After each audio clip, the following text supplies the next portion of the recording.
All right, our boy, dude, Daddy Trump. Daddy Trump. Oh, yeah. Our boy's doing the best he can. Okay? Our boy's doing what he can. All right?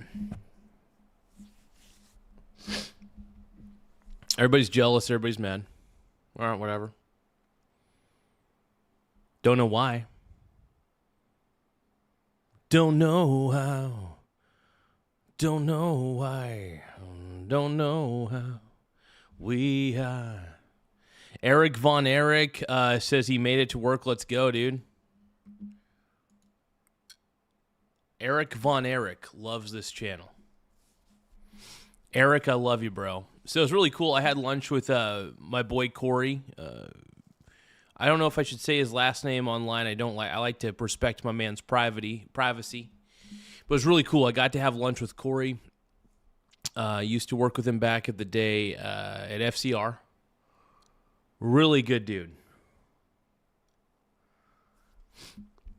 Mr. Tiny Lion Gaming says, starting off the night strong with Garza singing. Absolutely. Absolutely. But yeah, Trump versus Cali, man. Who's going to win? I don't know, bro. I just don't know.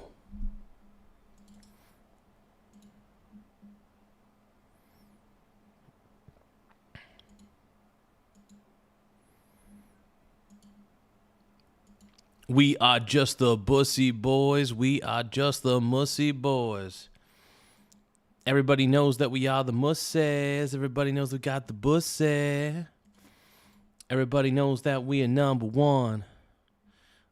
Everybody wants to squeeze my buns. I really don't know why, don't know how. Everybody knows, but they don't know why, but they don't know how.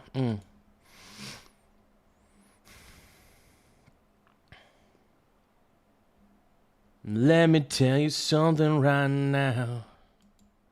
We are just the mussy bussy boys. Everybody thinks that we are playing with our toys. And nobody's asking, what is this channel about? It's about friendship. It's about magic. Friendship is magic. My little bronies. My little bronies.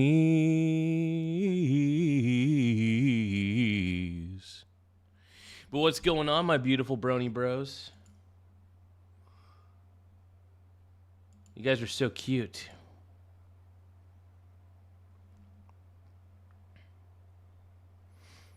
Yeah, so Trump versus California, basically, man. Trump versus Cali. Hey, my boy TJ is live right now. Make sure you guys check out Stocks Family Farm. Great dude, Mr. TJ. Of course, we love our man. He wasn't able to make it to the what do you call it? The No Kangs protest. Well, at least I don't think he was. He said he wasn't going to make it, but maybe he changed his mind at some point. Let's see. Okay, it doesn't look like he was able to. That's okay, though, man. It doesn't matter. Either way, TJ's gone to enough of those to where, like, you know, he deserves a break from that garbage. He deserves a break from that shit. Going to those stupid, what do you call it? It's the No Kangs protests are so ridiculous, dude. We got TLG, dude, Tiny Lion Gaming in the house. What up, brony? I miss you. 'Cause I need you and I want you. Crawling underneath my skin like the hunger. Like the burning. To find the place I've never been. Make sure that you guys double tap the screen to like the stream. Oh, my boy's gaggling with the press. Let's take a look. Let's see if our boy Daddy Trump mentions Cali. He may. He may very well mention California in this, in his gaggle. We'll see what happens, man. Hello, everybody. So we had incredible job numbers today. Bow down to the GOAT. The GOAT, bro. Know that? Make sure you guys double tap your screen to like the stream. One more time, double tap your screen to like the stream. It does help the channel grow in more ways than one. Let's go, dude. Let's do this. And we have good everything, good numbers, but the job numbers just came out and they were fantastic. Far better than even anticipated. They anticipated pretty good, but they had no idea it was going to be that. And unfortunately, we're in a world where for the last 15 years or so, when you have good numbers, the market goes down. When you have bad numbers, the market goes up because too much emphasis is placed on inflation. Yeah, I mean, that's just the case. I mean, markets do gauge inflation rates. Also, they gauge interest rates too. If interest rates get a little too high, I mean, the price of assets go down. I mean, I find that to be a buying opportunity because I do keep a decent amount of cash sitting around on the side. But yeah, Clown TV dude says Tiny Lion. Dude, Clown TV is awesome, dude. I am subscribed to Clown TV, and also we got ET saying that he's been waiting. He's been waiting for Garza. And you don't have to have inflation by having growth. And we have great growth, and that doesn't mean inflation. In fact, it can be anti-inflation growth. So I hope the market starts to learn that when you have good numbers, the market should go up, not down. Question. Sorry. Go ahead. Given those job numbers, do you think the Fed should cut rates at its next meeting? And do you think new chair Kevin Warsh can... Well, I'm going to let Kevin make that decision. I'd like to see lower interest rates because each point, think of this, is $600 billion. Okay? So, you know. You said yesterday, you're reviewing some candidates for the permanent director of national intelligence. Who's under consideration? I'm trying to see if I could make sure we could hear him a little better. Trying to see if we could hear Daddy Trump a little bit better. I have 5 interviews, and we'll have a very good person watching things, Bill Pulte. But I have 5 interviews. So cutting rates, so just getting back here. TLG, dude, we Save got hundreds of millions of dollars when you... Oh, we got Annie and Random Player. How the hell does Random Player know when Annie's coming in? That is so crazy, dude. Take 1 point off. Hundreds of millions of dollars. 2 points, you save double hundreds of millions of dollars. And so I therefore, you know, from that standpoint. But someday we're going to have to go back to the old theory. When we're doing so good, we have more auto plants being built than we've ever had. We have more plants being built than we've ever. All these numbers are good. But when the numbers are good, we should be allowed to grow, not to stymie the growth. And you know, we had a Fed chair that didn't understand. Financial markets are now pricing in a cut actually for the October meeting. Well, I would like to see that, but I leave that up. Look, I have a very talented guy. I leave it up to Kevin. But I've always said, and I've said it for years, when you have a country that's doing well, the market should go up.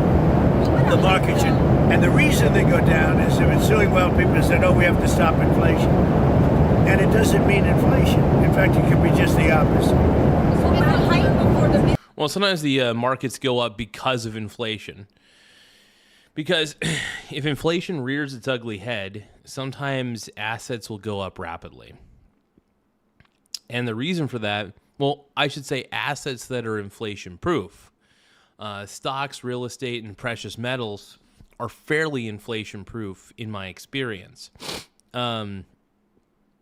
Yeah, I love it. I love silver. And silver is kind of my hedge against the dollar. It's something that I swing trade quite a bit. Not financial advice. I just don't trust the dollar at all. And yeah, it's just tough for me to want to trust the dollar. You know what I mean? Yeah, I don't trust the dollar is all I'm trying to say. I think most people don't trust the dollar at all. I can't say I blame them. So I invest in silver. I invest in gold mining companies as well. I have an ETF that exposes me to gold mining companies. You name it, man. I mean, I'm definitely taking a lot of good routes in my investment journey. And it's definitely paid off. It's definitely paid off for me to make the decisions that I made, for sure. Midterm elections mean that they were right. Remember that we save $600 million every point. You know, President, why do you want Bill Clinton to cut the Say it? why do you want Bill Clinton to cut the office of the Director of National Intelligence? And how long is he going to be in that role? depends on how long it takes to get somebody approved. He'll do a very good job. He'll watch it closely, but Bill Pulte is very good. He's very talented. Did a great job at Fannie Mae, Freddie Mac. The value there is close to $1 trillion. We built a value that's incredible. So he's done a very good job in that. He'll do a good job. He's watching for, you know. I will not show you guys anything in the jar. I won't do it. During this time period. And you wanted to cut the number of people working there? I wouldn't mind. I've heard that's way too high for way too long. Yeah, I wouldn't mind. If he cut, I wouldn't mind that. Here on artificial intelligence, are you considering the possibility of the U.S. government taking stakes in some AI companies? Well, it's something. I did it with Intel. So I made a deal on Intel. You know, I made for the country $50 billion. We took a stake in Intel. It was given to us by our helping. I said, look, we'll help you, but you have to give us 10% of the company. That was Intel just 9 months ago. And as I think you know, we made about... TJ saying stocks and silver. I'm a stocks and I love physical silver. Absolutely. Physical silver great. Physical silver is great. Like I said, I would love to own more physical silver at the right price, though. The price would have to drop precipitously for me to want to own physical silver. But I do swing trade silver ETFs, and I also swing trade silver miner ETFs. It's something I want to let everybody know. But TJ's in the house, everybody. Give a shout out to our boy, Mr. TJ43. We all love TJ on this channel. He's a good man. One thing I love about TJ, though, is a family man. And that's one of the best parts about the guy. Good family man. Sweet guy. Honestly, a very sweet guy. I get pissed off because he gets harassed at these ridiculous no Kangs protests, is what I call them. And it sucks, dude. He gets... These jackwagons treat him like shit at the No Kangs protests, and I want to see them treat him better. So anyway, those No Kings protests are bad news, but they are fun. It's fun to troll the liberals down there. I love trolling liberals. I can't help it because liberals, honestly, those people are just mean to TJ. Not all of them. Not all of them. I'm not going to put them all into a single basket, but a majority of them are. A lot of them treat TJ like shit when he doesn't deserve it. Pisses me off. So yeah, I don't like it. It's really disgusting. So yeah, not a big fan of I'm just anti-Democrat at this point. I'll admit it because I don't like the way that most Democrats act. But yeah, I'm severely anti-Democrat at this point. Severely.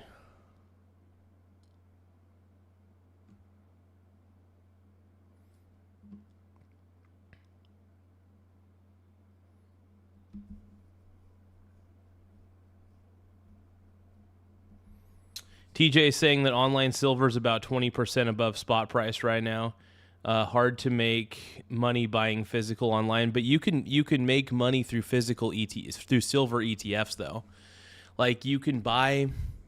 So like for example, like when you're on a brokerage account like Robinhood or Schwab, you could buy into an exchange traded fund, and that allows you to swing trade the actual price of silver because the actual fund itself is backed by the silver. So you're able to basically to get the exposure to silver through the fund itself. The fund holds the silver, therefore they're able to allow for an accurate spot price in the way they do it on the actual market itself. So one of the reasons I swing trade silver through ETFs is because of how easy it is to do it.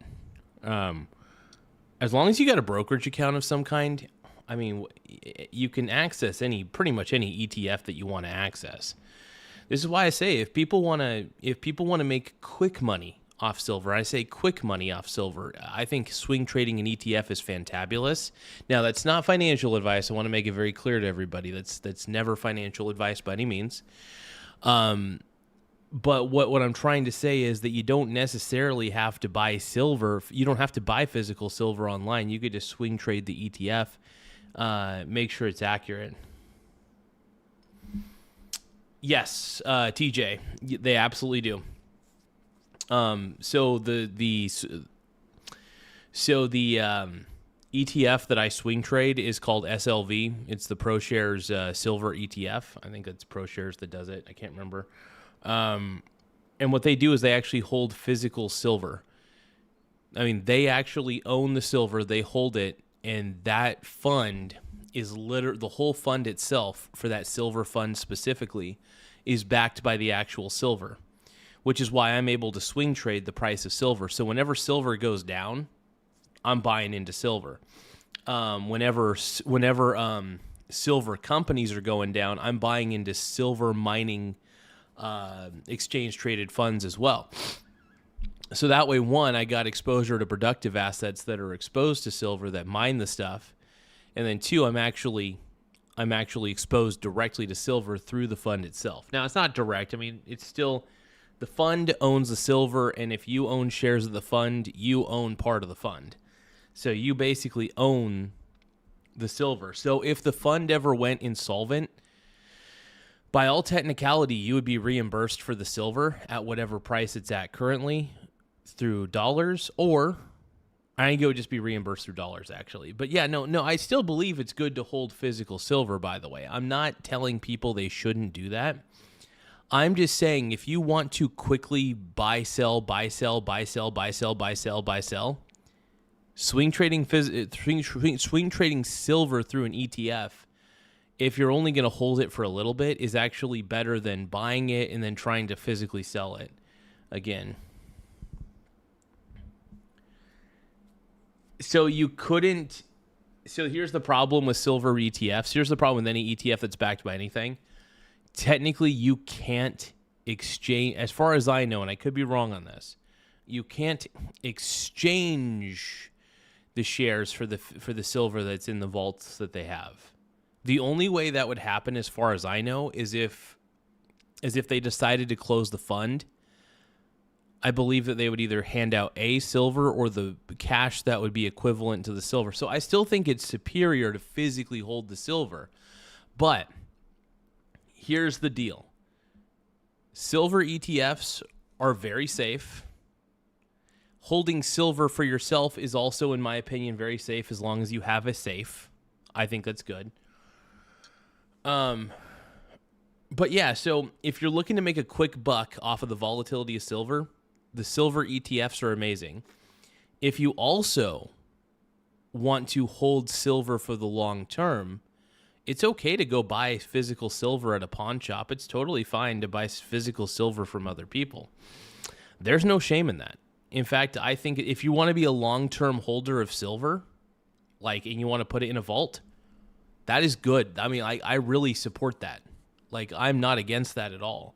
I think that's actually pretty smart. But if you're going to physically buy the silver and then try to sell it a week later for a profit,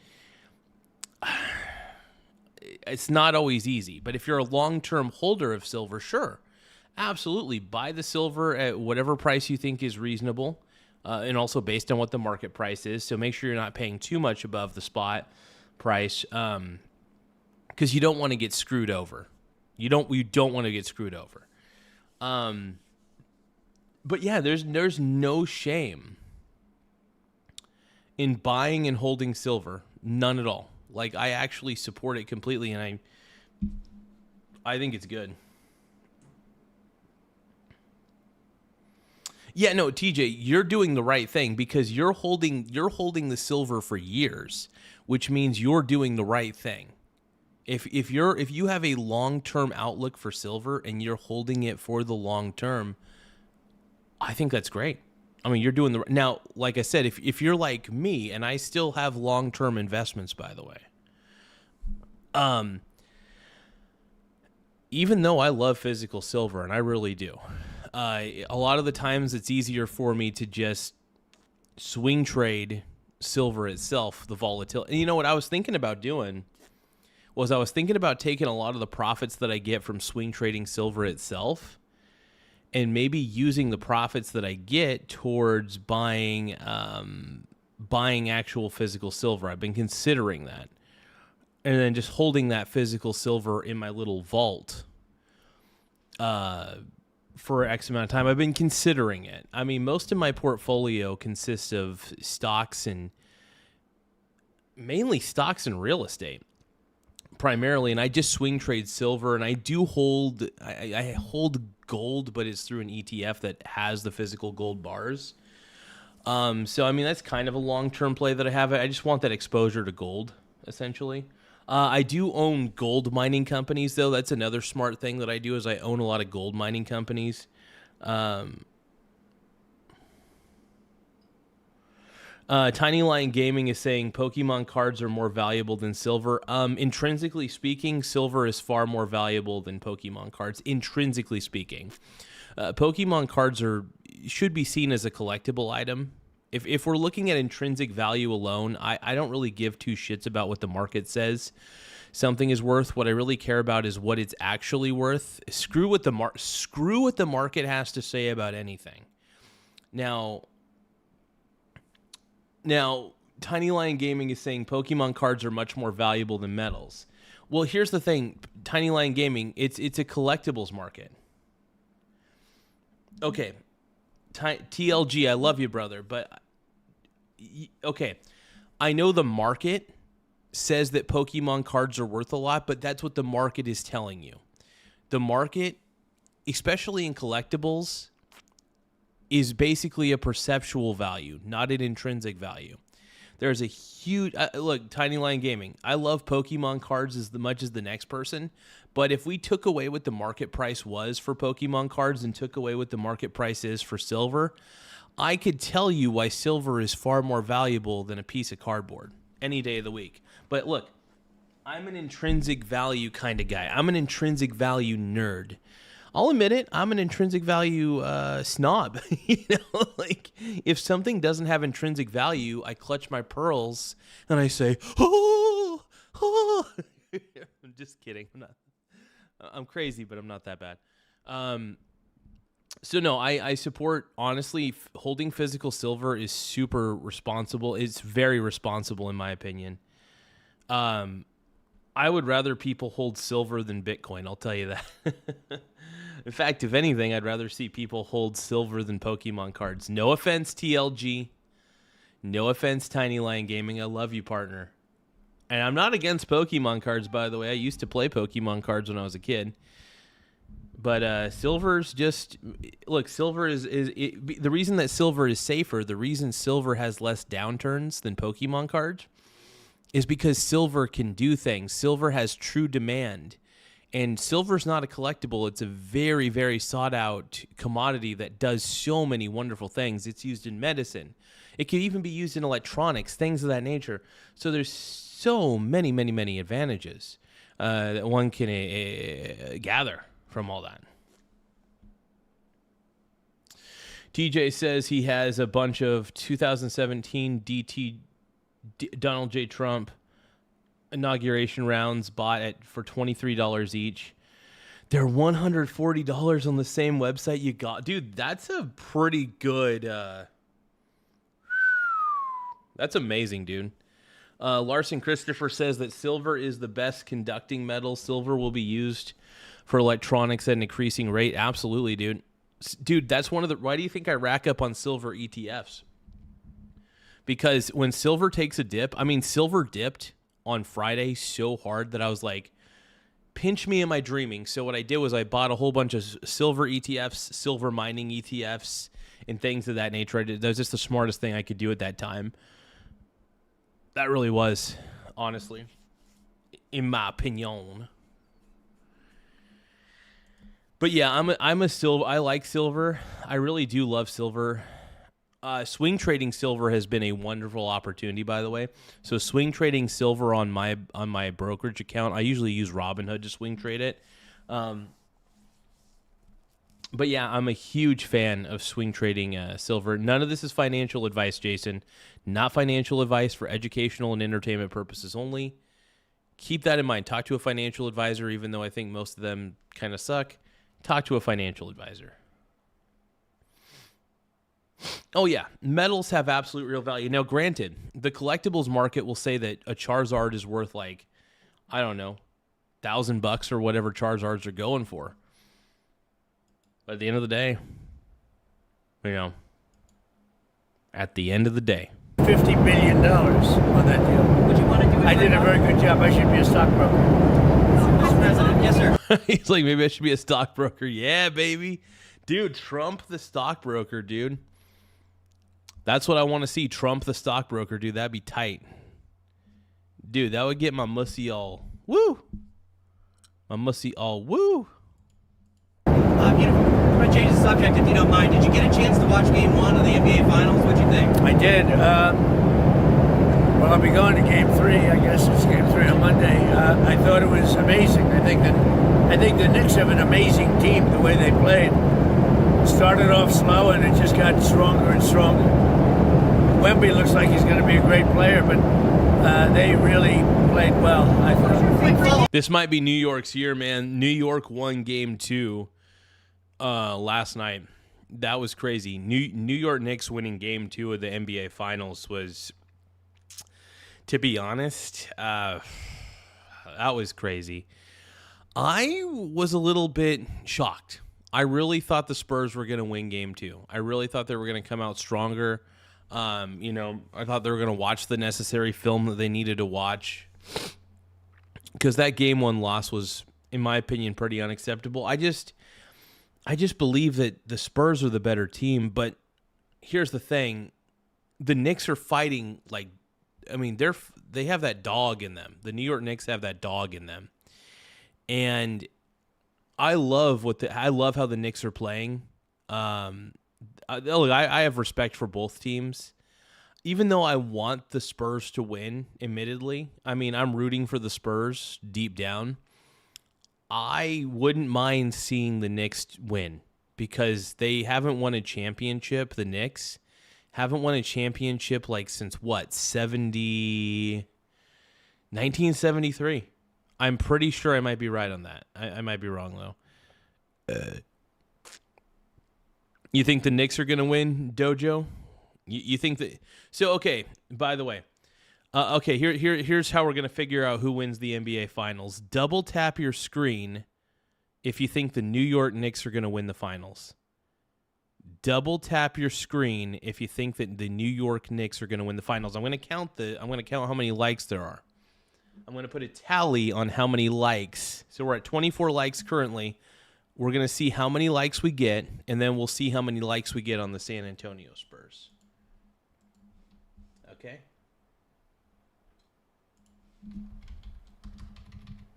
Spurs versus Knicks. How many we got? Double tap your screen if you think the Knicks are going to win the Finals. We'll wait for the likes to come in. Double tap your screen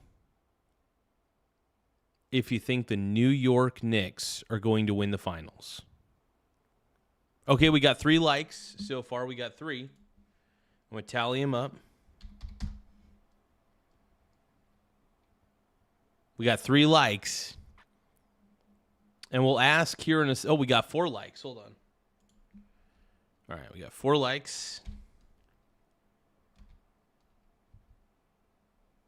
All right, once again, last call for alcohol here. No, just not kidding on the alcohol. But last call. New York Knicks. Okay, we got another like.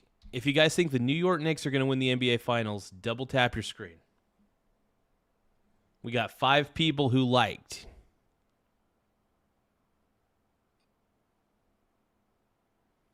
Thank you, TLG.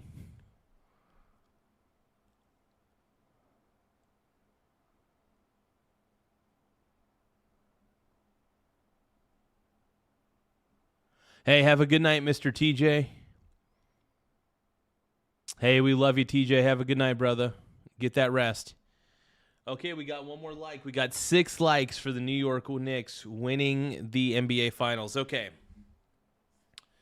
All right, no more votes.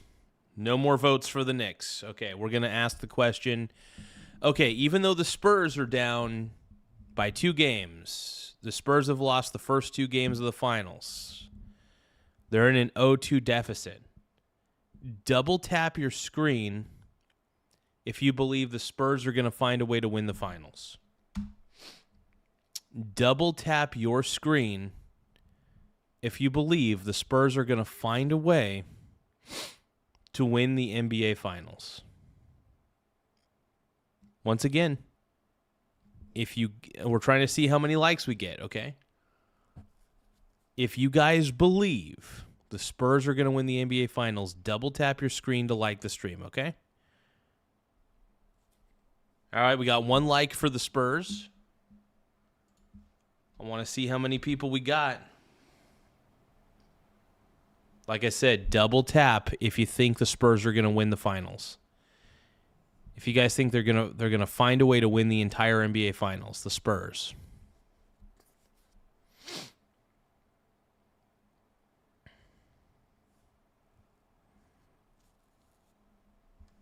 So Matt is saying that the NBA is rigged, really? I don't think so.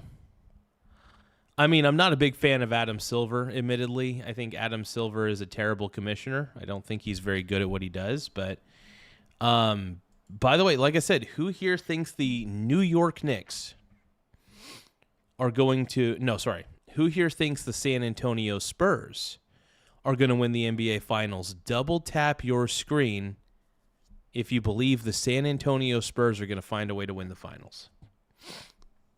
Come on, Spurs Nation. There's got to be people out there who believe in the Spurs. There's got to be. Come on.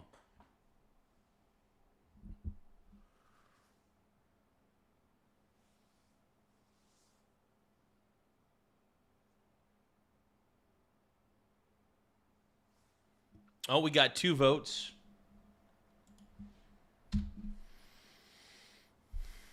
Okay, I just don't think anybody believes in the San Antonio Spurs, man.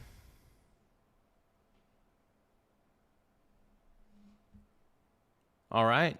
Corgi, I appreciate that, man. I appreciate the comment, brother. But yeah, double tap your screen if you believe that the Spurs are going to win the NBA Finals. Okay, well, we only got 2 likes, so... I guess nobody believes the Spurs can win it. They believe in the New York Knicks, man. Dojo thinks that the game is rigged. All right. Whatever, man. All right. Did you see Wemby crossing his arms during the U.S. national anthem? Did you have any thoughts on that? I did not see that. Is that what he did? He did, yes. And what did he mean by that? Nobody asked him. Well, I guess you have to ask him. Well, who's your favorite Nick? Well, Brunson's fantastic. Towns is fantastic. They just have a great team. What do you think Karl Anthony Towns is the big zesty. that the game you're going to, the cheapest price for the game 3 you're going to is $8,000. Everyday Americans can't afford these sporting Well, I events. know, but they can watch it on television. It's sort of semi-free to watch it on television, but that's the way life goes. You know, you have some, and now if the team wasn't a big success, you could go very easily. So you know, you can do that too. But that's the way life is. You know, they've had great success, and don't forget they've suffered also losses, and they've suffered during the bad time. Now they have a good time. They have a team that's amazing. I don't think they've lost a playoff game, right? Very unusual. Has that ever happened? 633 Matt says one of the Spurs players said it would go to 7 games before the series started. Towns is Towns is very zesty. Karl Anthony Towns is very, very zesty. We're gonna see Wemby's baguette, dude. He's got the biggest baguette in the league, dude. Happened before. Has anyone ever had this kind of a run in a playoff game? I don't think Highly unusual. Do you have any? On the new promenade, Hey, if you guys think that Donald Trump is the man, double tap your screen to like the stream. If you guys love Donald Trump as much as I do, please double tap your screen to like the stream, if you agree.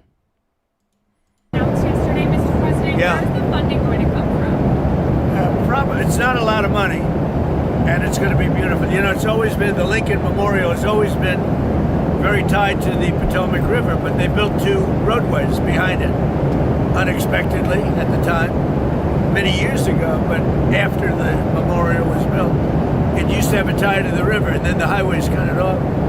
And we have a really beautiful plan where it goes over a beautiful series of platforms that bring you right down to the river. It's beautiful. It's cool. It's a promenade. It's a beautiful promenade. Well, it could come from we have a lot of sources of funding. We won't have to go back to Congress or anything. We have a lot of sources of funding, and a lot of people have asked me to stay involved with the Kennedy Center. We had a judge who's totally conflicted, but that's all right. He's a totally conflicted judge, should be ashamed of himself. But they've asked me in the strongest of language to stay involved with the Kennedy Center. We want to see, because the building will, it's very dangerous, number one. Number two, it was losing for years tremendous amounts of money. So I'm considering that. But a lot of people have asked me to get it fixed. We have to fix the Kennedy Center. Yeah, baby. Both Fix that Kennedy physically Center, bro. and from the standpoint Gotta fix it. of attendance. Mr. President, on oil and gas prices, I know you're saying that the oil prices and gas prices will fall after the conflict ends. Would you limit exports of gasoline if prices in the short term I can do a go lot up? of things. So we have a lot of alternatives, but the beautiful thing from our standpoint is we have more oil and gas and coal and everything else than any other country on the planet. And then when you add Venezuela to it, we have probably 64% of that type of energy. That's unbelievable. The Venezuela is working out very well. We're getting along incredibly. The country is happy. The people love the USA. And we have a lot of, the big oil companies are moving in there now as we speak. And we're going to be taking out millions of barrels of oil. Are U.S. oil majors doing enough to boost output in the U.S.? Are you asking them to do more? Sure. Well, we have everything we need. The world doesn't. But I will say, people thought it was going to be a lot worse. Today I looked at $96 a barrel. People thought that was going to be $300 a barrel. And in the meantime, we're having great success with Iran. They're not going to have a nuclear weapon. And they're in no position to have a nuclear weapon. Senator Tillis said he won't support Todd Blanche's confirmation unless Todd Blanche condemns January 6th. Do you have a reaction to that? Senator Tillis is a loser. That's why he didn't run. He didn't run because I wouldn't support him. And Donald Trump is not a fascist. Corgi. Dude, Donald Trump's not a fascist, bro. Trump is not a fascist. Look, if you guys believe that Trump is the greatest president of all time, double tap your screen, all right? If you guys are tired of the leftists that come into my chat and make things annoying, double tap your screen if you're tired of the leftists. I know I am. We're done with the left. The left is frustrating, mainly because they just whine about everything. They just get all cray-cray. They have these low IQ opinions. he's just an angry man because he's not going to be a senator any longer. He wasn't respected in the Senate. He fought a lot of people. He fought Pete Hegseth. Pete Hegseth turned out to be a gem. Now, Senator Tillis is a loser, stone cold, and he's an angry man because he was forced to leave the Senate because I wouldn't support him, and he quit. So now he's trying to make trouble by, opposing anybody. Todd Blanche is a brilliant guy who everybody likes and everybody respects. And Tillis is always like, I'm going to do this, I'm going to do that. He should have done it before when he was a senator. He would have gotten wiped out in a race. But he needed my support, and I said, I can't give you my support.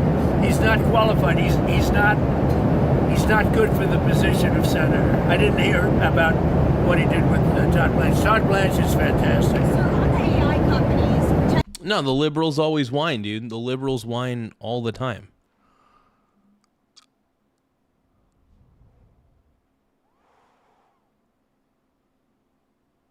Yeah.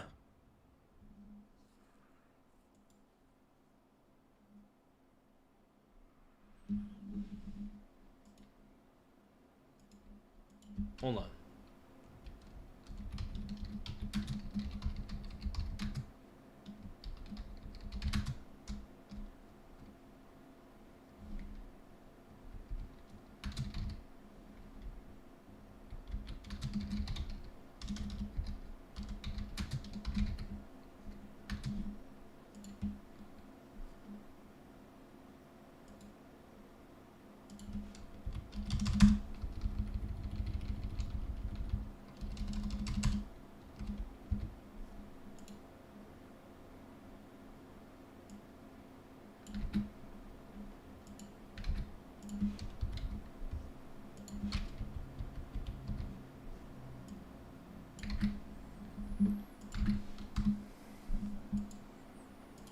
All right, let's do this.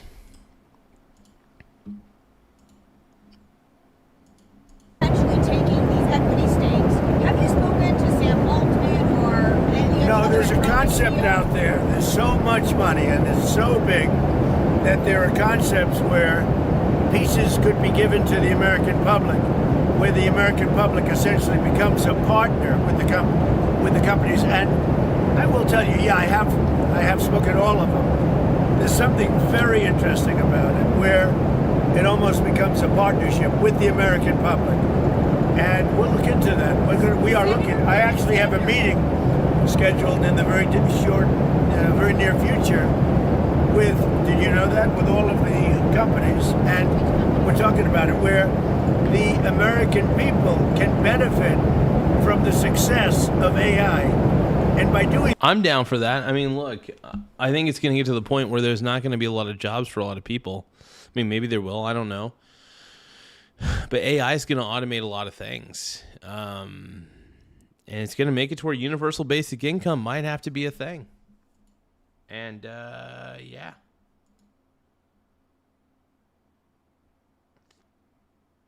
Approved username, ET. What are you talking about, bro? Why are you saying please and why are you looking at me with those eyes? Don't give me those eyes, 'cause you know me and I can't say no to you. We can't have each other even if we wanted to. In another life, darling. I'm singing some James Blunt for you guys. I'm getting blunt. I'm blunt sexual, which means I'm very much in love with James Blunt. Oh, yeah. No, blue-collar jobs absolutely will outnumber white-collar jobs due to AI. Absolutely 100%. Hunted. that they're going to like it better. Because we're leading China. We're leading everybody in the world with AI. And we want to keep it that way. It's probably the biggest Small industry wiener maybe gang. that we've ever seen. Oh, we just got a new subscriber, everybody. Give a shout-out to Delina Faust. Thank you so much, Delina. Mucho apreciado. In fact, I'm going to put your name back up on the board. Small Wiener Gang. Everybody give a shout out to Delana Faust, everybody.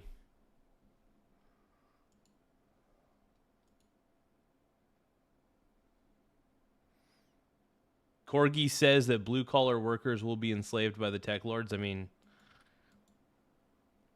it's not necessarily the worst prediction I've ever heard. Well, the reason I say it's not the worst is because I think it's right. I mean, I think it's unethical, but I think it's unfortunately going to be the reality. I don't know how you can avoid it.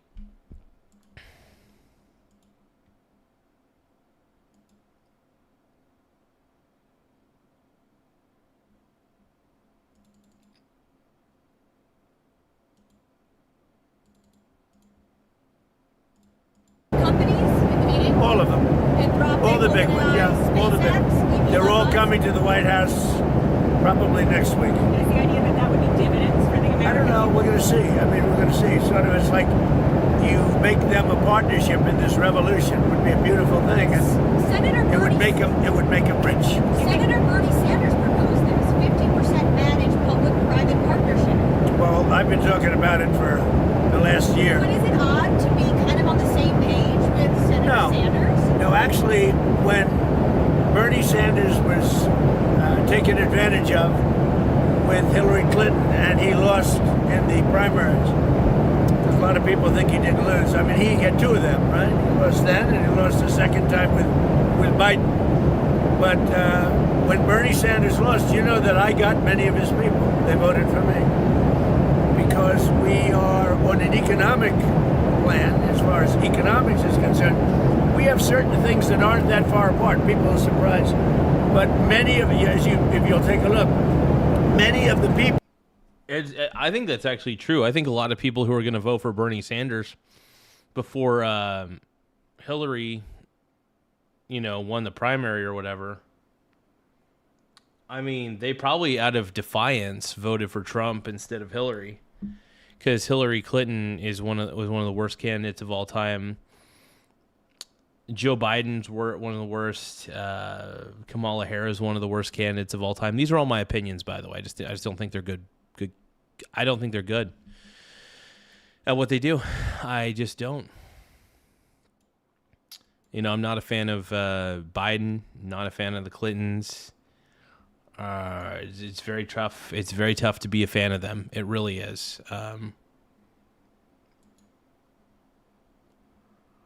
Yeah. It just is. You guys mad at me for that, huh? Yeah.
All right.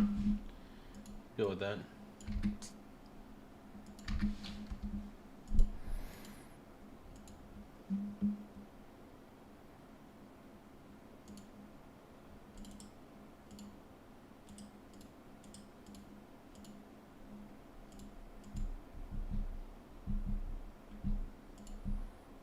I wanna roll with the gangsters. That voted for Bernie Sanders, when he was no longer there to vote for, they went to me. I picked up a tremendous amount of his voters. How much oil have you gotten through the strait with the help of naval escorts? And are you directing U.S. forces to guide those ships through the strait, more tankers through the strait? A lot. I don't want to say how many, but a lot. A lot of oil is coming into our country. A lot of oil is coming into the world that people don't even know about. And that's why it's at $97 a barrel instead of $300 a barrel. And when that whole thing is straightened out, it shouldn't take long. One way or the other, it's going to get done. And when it's all straightened out, you're going to have oil prices drop down to maybe even lower than they were. And you've heard me say this, I was in Iowa, and for a gallon of gasoline, it was at $1.85. And that was 3.5 months ago. Last year, the FBI reopened its investigation into the cocaine found in the White House during the Biden administration. Have you been briefed on where that investigation stands? No, but I might ask about it. I might ask. You mean in the shelves where they found? He needs to ask about that, because I have a feeling that, Biden's boy might have left a little you-know-what in there.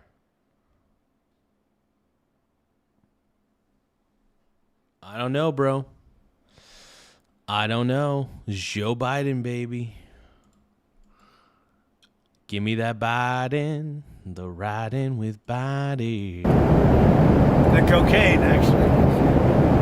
Now, I might ask about it. Sorry. Have you made a decision on the arms sales to Taiwan, that package, the $14 billion? We're looking at that, yeah. Are you We're still looking. planning to talk to Taiwan's president about it? I'll always talk to him, but we're looking at it. What was your reaction to John Bolton agreeing to plead guilty in the classified documents? Well, I was never much of a fan of John Bolton. I never thought he was a smart person. And he was a radical right in terms of war, not in terms of other things. He wanted to go to war with anybody that opened their mouth, anybody that talked. And I used him He pleaded guilty. No. for a purpose. You know, he was involved with Bush and he created a lot of problems. But he always wanted to kill people in war. And that was okay for me as long as I didn't listen to him, which I never did. He's a bad guy, John Bolton. He's a dirty Agreed. guy, and we caught him. You know, we caught him. That's so good, dude. I'm glad that they caught his ass. And, you know, he wrote a book. You look at all the information he took. I mean, if you look at that case, it's a great honor to have helped from the standpoint of encouragement. I looked at John Bolton as somebody that was a very dishonest guy and not a smart guy. And I guess he's paying the price for certainly being dishonest. You mentioned the Kennedy Center, sir. How do you want to be involved moving forward? But the same way it is. I'm the chairman. So we'll just keep it going. Somebody has to do it. It loses a lot of money. It has for years. It's lost hundreds of millions of dollars for years. And yet it's something you have to keep going. You know, it's the arts. They all lose money. Carnegie Hall. You take a look at all of that kind of thing loses. So they really, everybody, they want me to say very badly. So we're gonna take a look You at it. also mentioned Fannie Mae. The judge really hurt the Kennedy Center because he slowed down. We're gonna spend a lot of money on fixing it and making it, bringing it back to health. And the judge really made it very hard to do that. But I'm gonna look at his ruling on that. But we have to bring. Hell yeah, bro. Look at that ruling. Yeah.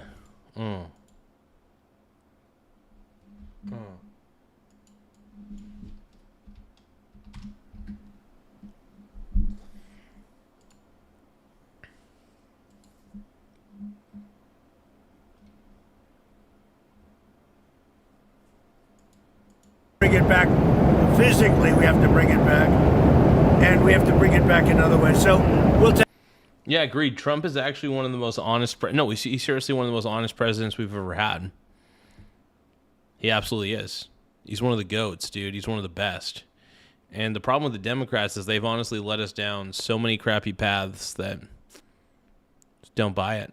We don't buy what the Democrat. We don't drink the Democrat Kool-Aid. Take a good look at it. You mentioned Fannie Mae and Freddie Mac. Yeah. With Pulte's move over is now acting DNI, is an IPO off the table? No, it's not. We're thinking about an IPO for that. It's not a rush, but we've created a tremendous. You know, I could have sold that for literally less than 10% in my first term. I was offered. A lot of people were offering me money meaning the country, to buy Fannie Mae, Freddie Mac, as you know. And it suffered tremendous hardship. And then we built it back. And I could have sold it in my first term for 1/10 of what it's worth now, and I didn't want to do it. Now I think we would consider an IPO, yeah. And he would he would potentially. No, he'd be there. No, he's staying there. So then who are the people you're talking to for DNI? Can you give us some I'm names? looking at 5 different people, all very good, all people that you know very well, all people that do that kind of thing, and they're very.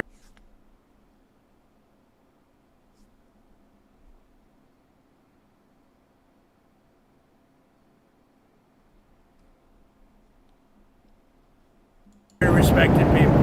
Mr. President, what do you think about Major League Baseball owners pushing for a salary cap? Do you think it's time for baseball to have a salary cap? Don't they sort of have one? What the hell's happening?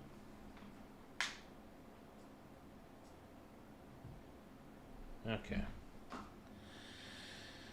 I never know what's happening around here. Let's keep going. Don't they? No, it's a luxury tax threshold, but the teams that have the money are willing to spend it. Well, if you don't have a salary cap, you don't have a sport because they can't help themselves. You know, in sports, they can't help themselves. I think you should have a salary cap. I can agree with that. A reason having like salary cap in like baseball, for example, that might be needed because they spend so much money on these players. Like the New York Knicks, in a sense, can buy their way to a championship by just offering the biggest contracts they can to all the players. And there's going to be franchises that just don't have the dough to fork out to get the best players. They have to be cheap. You know, because not all franchises in baseball are created equal, you know. They're just not. Football has a salary cap. Every major professional league except Major League Baseball in America. They should have done it a long time ago. I know so much about sports. They should have done it a long time ago. We're trying to help save college sports because they got some rulings that really essentially destroyed college sports. And we're working with Randy Levine and Nick Saban and some great people on trying to save it because it's so horrible. What do you think could happen if this NIL just gets completely out of control and nobody checks it? Well, I think what's going to happen if you don't have what they're trying to do now, that's sort of a cap in a certain way. If you don't have that, you really have a problem at not only college sports, colleges, where you see where Penn State lost $500 million, where a certain school that I like very much in Florida, they lose $400 or $500. You can't have that. Nobody can afford that because they go crazy. That's why when you say Major League Baseball, it's shocking, frankly, that they didn't put a cap on many years ago. They had a chance to do a cap and they blew it. Sir, on Ukraine, now that Zelensky has proposed a face-to-face meeting with Zelensky, do you still want that? I think they should put a salary cap in baseball for teams. Because, to be honest, I think it would force teams to think about how much money they're dishing out for a single player. You know? It'll be interesting to see what happens. Them to go first before the U.S. gets involved in talks? Well, I don't mind. I mean, it's let them deal. I'm the one that got them to this position. And I think that's going to get worked out. I think we're getting close to where Russia, Ukraine should have. It's a war that should have never happened. Would have never happened if I was president. But I think that's going to get worked out. Yeah. Will Secretary Rubio take a more active role, or do you expect him He'll be involved. Yeah, I'm a huge fan of Trump, dude. I really am, man. Yeah, I'm a fanboy. I can't help it.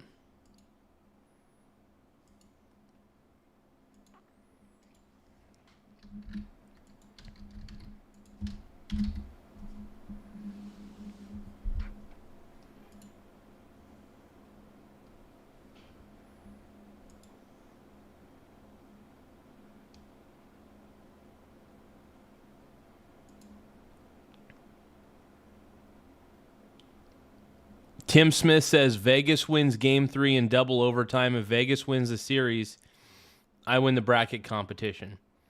If Carolina wins, Garza wins the bracket competition. Oh. I haven't checked the I haven't checked the brackets. Hold on. NHL bracket.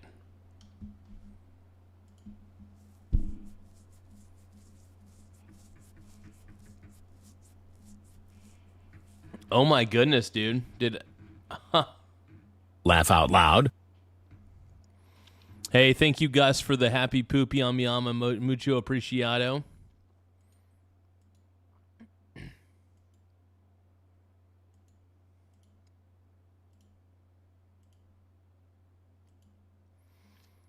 Thank you very much, Gus. I do appreciate I appreciate it big time, man. Thank you, thank you.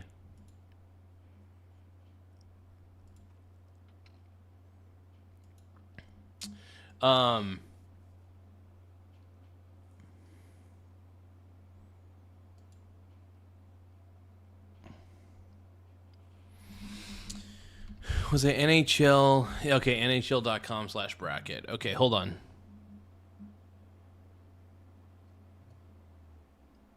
Garza had Colorado to win, and they are eliminated, but he's ahead of me in points, so I need Vegas. Okay, hold on. Let's see. Leagues. Coos Bay. Coos Bay All-Stars. Here we go.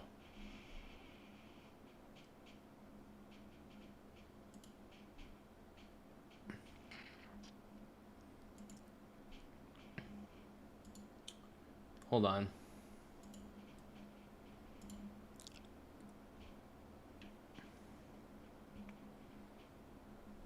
Oh my God, I got 168 points. Are you serious? Okay, so wait a minute. Didn't I pick... Wait, who did I pick to win? Oh, wait, I picked Colorado to win, right? So if Vegas wins... No, if Carolina wins... Okay, I got to root for Carolina to win if I got to beat Tim Smith here. Tim Smith says Garza said the... Hold on. Tim.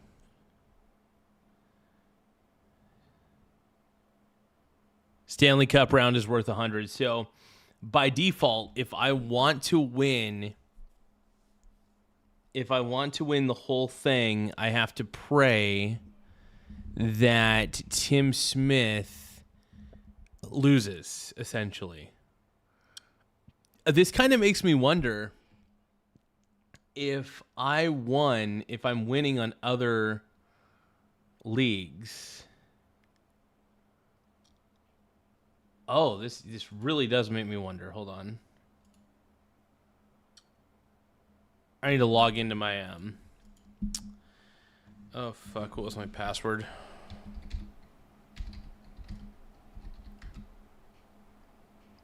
There we go.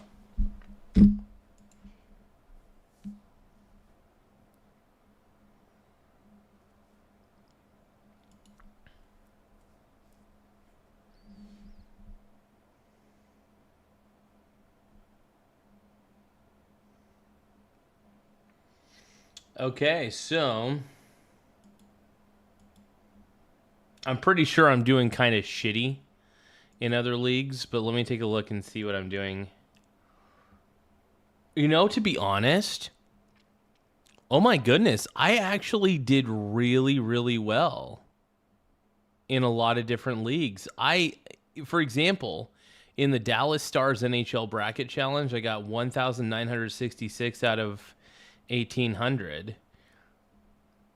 I want to see what league. Oh, hold on. What league did I perform best in, though? My leagues. So I'm currently winning in Coos Bay All Stars. Damn, dude. That's just crazy. Damn, dude. I'm actually doing really, really, really well in a lot of different scenarios. Like, I want to see if there's a league where I did, like, stupendously well. We're talking about, like, and by the way, all my picks were done with AI, just to let everybody know. So I got to admit, AI did a good job. AI picked very, very well. We got the Minnesota Wild, 1,924 out of, like, 10,000. Damn, dude. There was like one legitimate league where I got 1,757 out of 12,000 participants. I'm like in the top 10%, dude. That makes me feel good about myself. Tim Smith, I'm doing good in a lot of these, man. Now, granted, I don't know if I win anything if I'm in the top 10%, but it feels good, man. I'm in the top 10%, brother. I'm in the top 10. Crazy. Crazy, crazy, crazy. Now, granted, am I going to win in the Coos Bay All-Stars? That's the question. And, yeah, that's fucking amazing. Thank you guys for subscribing to the channel, by the way. We're currently sitting pretty at 10,732 subs. Once again, we're sitting pretty at 10,732 subs, so do not forget to tap the subscribe button. We need more subs, man. We need more subs. Be involved, JD, everybody. We'll all be involved. We want to see it done. You know, we're not spending money. They're buying things from us, actually, at full price. With Biden, he gave them everything. He just gave them hundreds of billions of dollars of weapons and everything else. But it's a war that should have.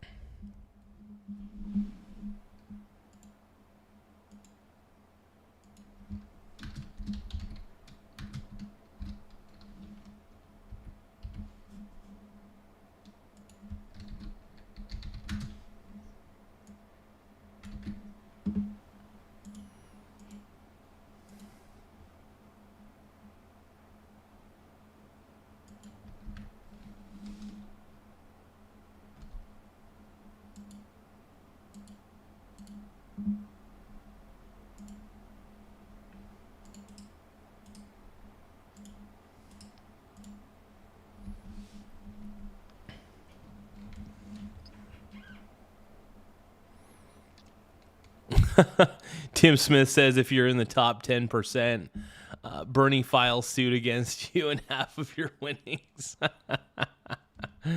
True that, dude. Actually, you know, AI chose very well. You know, AI chose my bracket for me very well. Yeah, it was amazing. This is why I advocate for using AI to find good penny stocks for me. Even though I'm not much of a penny stock kind of guy, if AI could find a diamond in the rough, man, I'll take it. Republicans never went against Biden. They disagreed and tried to work around him like Texas with the border, but they never... Yeah, true.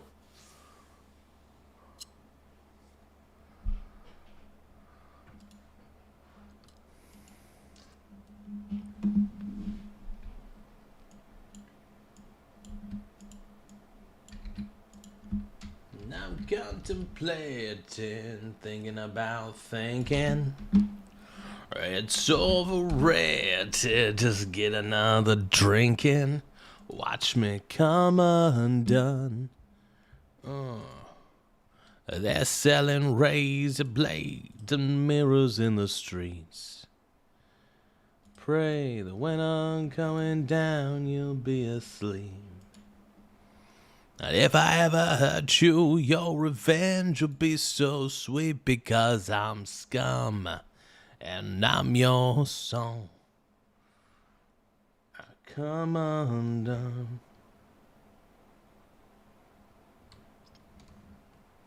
Hey, Tiny Lion Gaming, don't let that chud get to you, man. Just ignore him. No, just ignore him, Tiny Lion Gaming. I love you, bro. Just brush it off your shoulder, bro. These leftists in the chat, they don't know anything, bro. The leftists in the chat don't know diddly squat. All right? They just don't know anything. You got this, TLG. Double tap the screen, by the way, everybody.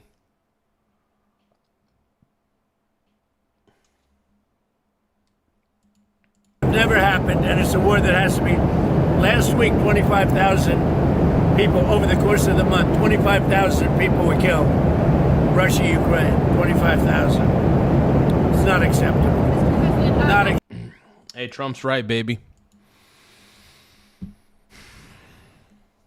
Trump's right, dude. Oh, Spencer Pratt breaks silence, dude.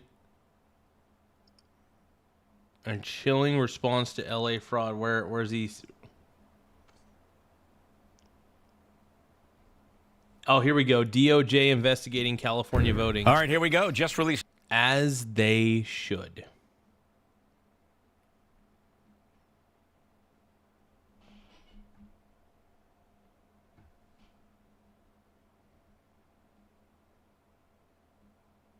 Let's look at NBC LA. Let's see Now what to they're saying. decision 2026 in the hotly contested races for California's governor and Los Angeles mayor. The primary election results continue to come in, and these are very competitive races. A new ballot drop just this afternoon shows even more narrowing of the margins. Dude, if you look at the comment section in this, dude, this is insane. Everybody is saying the same thing that we're thinking right now. Everybody is saying the same fucking thing that we're all thinking. I understand why, yeah, the DOJ is investigating this. Annie, what up? DOJ is absolutely investigating this from what I heard last. I am excited to see. I hope that a real investigation does happen because I'm sorry, this is crazy. What we're witnessing right here is insanity. It's insanity. And it just, we all know deep within our heart of hearts that this is BS. We know it's BS. We could tell. Continues to hold a lead in the mayoral race with 35% of the vote, while Nithya Raman gained votes and is now down by only 1% to Spencer Pratt. Does anybody question this? Why are these news companies not like, well, that's interesting how she suddenly caught up. Like, I just doubt it, dude. It's such a doubt. What do you guys think, though? What do you guys think about the LA mayoral race that's happening? What do you think about those numbers? I want to know. If you guys think that something fishy is happening, double tap your screen to like the stream. If you think that something is something fishy right here, see where my mouse is pointing? If you think something is fishy about these numbers, double tap your screen if you agree. Once again, if you think there's something fishy going on here, double tap your screen to like the stream. I will let the crowd speak and we'll see what the crowd thinks because this doesn't seem right. Pratt had a very commanding lead, by the way, and all of a sudden, there it goes. We'll see, though. Let's see what we'll see what NBC LA has to say. I'm not accusing anyone of anything. I want to make that clear. I'm not accusing anyone of anything. Okay? I'm just suggesting that this needs to be investigated, and Trump is investigating it. Thank you, Donald Trump. Thank you for looking into this because it just doesn't add up. 1 and 1 no longer is 2. Governor's race, Javier Becerra has already advanced to the general election, and tonight he grew his lead. Come on, man. Look at the numbers. If Spencer Pratt was at 21% and Nithya Raman was at 29%, no, really, like, think about this. Put the shoe on the other foot real quick. Let's say Nithya Raman was at 29%, Spencer Pratt's at 21%, and all of a sudden, Spencer Pratt and then Nithya Raman are suddenly neck and neck. Put the shoe on the other foot. Put 2 and 2 together. The only reason the leftists in the chat are pissed off at me is because I'm noticing. But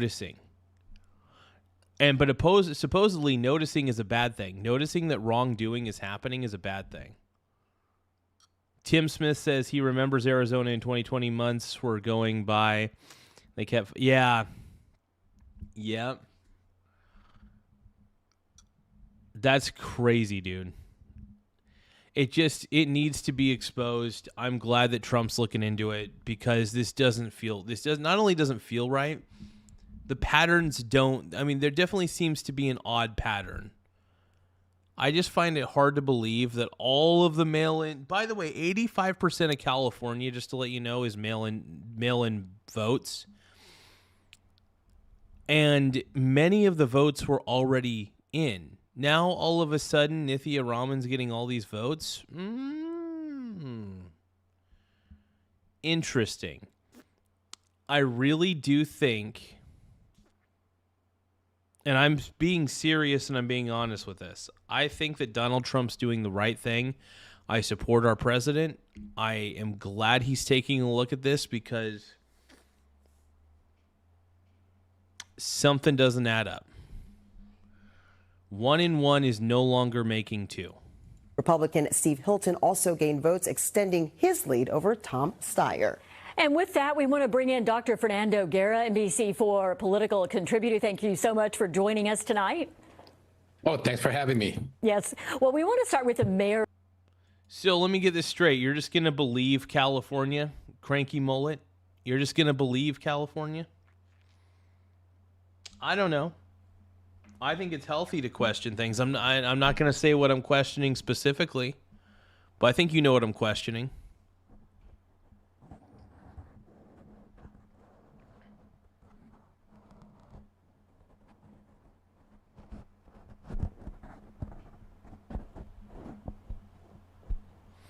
So Mike is making a good point. Dude, they require no ID, no chain of custody. All of a sudden, you got 50,000 to 80,000 ballots just filled out. Yeah, it just doesn't add up, dude. 1 and 1 no longer makes 2. That is what is happening. Hey, we got Joshua Flash. Joshua Flash, I love you, bro. I love you, bro. All you ever say is Garl, but I love you anyway. I know Joshua Flash. Race, because right now, as we heard, it's neck and neck for who will challenge Mayor Karen Bass in the general election. And tonight, once again, we Karen Bassul. see council member Rahman gaining on Spencer Pratt's narrow lead, and we still have thousands of ballots left to be counted. So what are you thinking right now about how all this plays out? Well, the trends are very much in favor of Council Member Rahman to overtake Spencer Pratt. If she duplicates tomorrow what happened today, she will surpass him. She's only... You know that's BS. You know that it's crazy. That has to be looked into. She was like at 22.3%. Pratt was at nearly 30%. So now you're expecting me to believe that all of a sudden she got every single vote she needed? It's convenient. But maybe it's accurate. I don't know. What do you guys think in the chat? Do you guys think that California is doing everything legitimately? Laugh out loud. Or are you questioning California? I'm not saying what I'm doing. But Trump is investigating it, so therefore there must be some validity.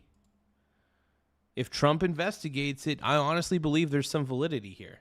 Hey, and user over, thank you so much for the gold coin. I really appreciate it, brother.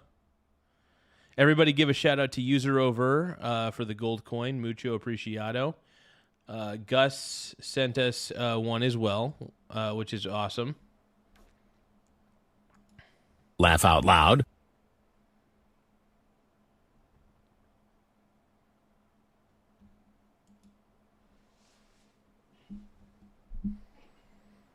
But no, I appreciate it, brother. Thank you. Hey, if anybody wants to send any gifts, man, gifts do help the channel out a lot. In fact, it helps the channel grow in more ways than one. So not only double tapping the screen helps, make sure that you send us some gifts. Gifts always help. Hazika is saying that there's some sketchy stuff happening in Cali. Absolutely, brother. I cannot agree more.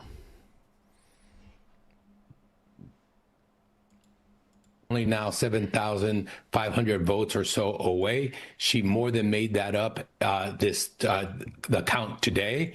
You do that same count tomorrow or even over the next 3 days, and she will pass him up.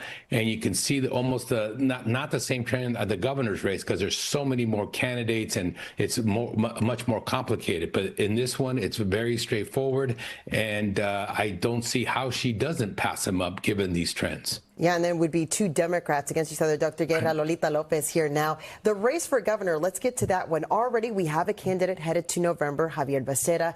Your thoughts on what resonated with his campaign, especially late, that led to this type of showing? Oh, I think it was a lot of it. This is some LA local news slop right here. Obviously, LA is a stupid Democrat-run city.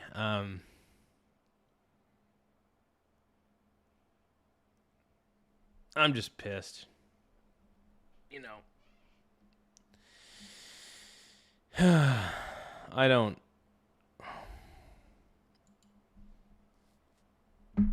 I'm so angry right now, dude. Let's see what Trump has to say.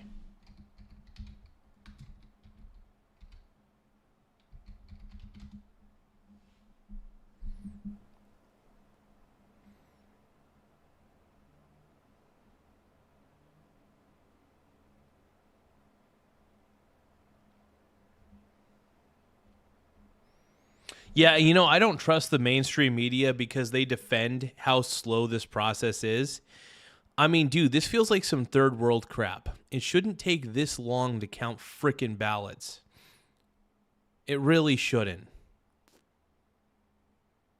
It really shouldn't. There's just no excuse for this. LA has such a backwards system going on. It's insane.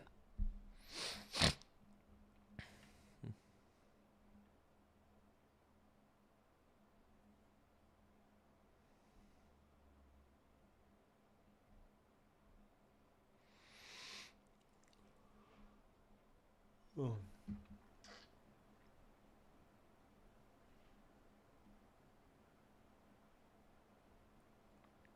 Here we go. I also signed something that you may or may not like. I don't know. It sounded good to me. It didn't sound very bad to me, but people love it. I also signed the Whole Milk for Healthy Kids Act. You know what that means?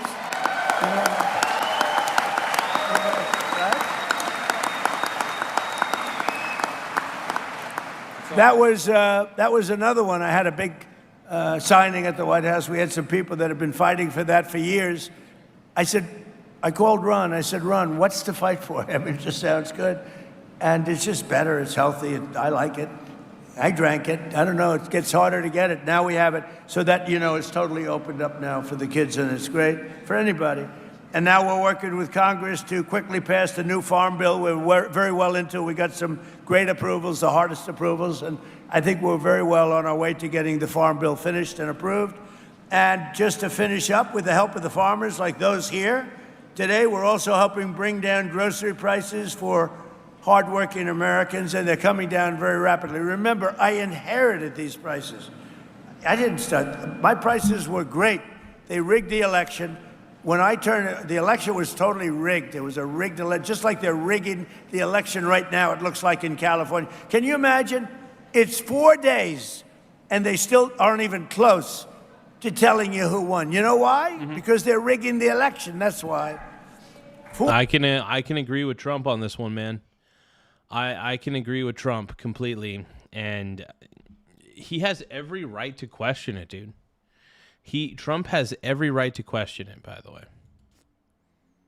Hey, if you guys can, tap the gift button in the lower right-hand corner. It does help the stream a lot. The more gifts we get, the better.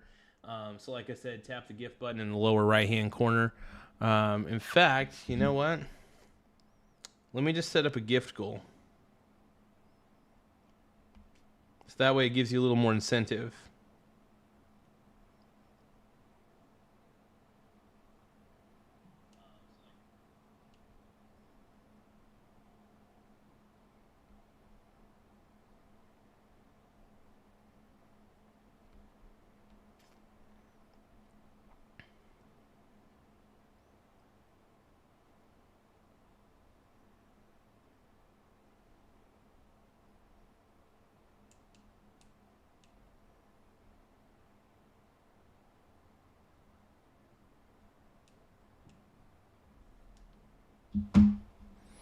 All right, let's go. 4 days. You know, in Spain, they had it like, I'm not a big fan of Spain, to be honest with you. It's gone very far left. But they had an election. All the votes were in, similar size to the state of California, a little larger, actually. And every vote was in by 10 o'clock in the evening and counted. You're going to be waiting weeks to get these votes. It's corrupt. Somebody said it's incompetent. I said, no, just the opposite. I think it's corrupt. Yeah. I agree with Trump. I completely believe it's corruption. It feels like corruption. Not just feels, it appears to be corruption. Unbelievably competent if you happen to be a Democrat politician. Because with their policies, the only way they can get elected is to cheat.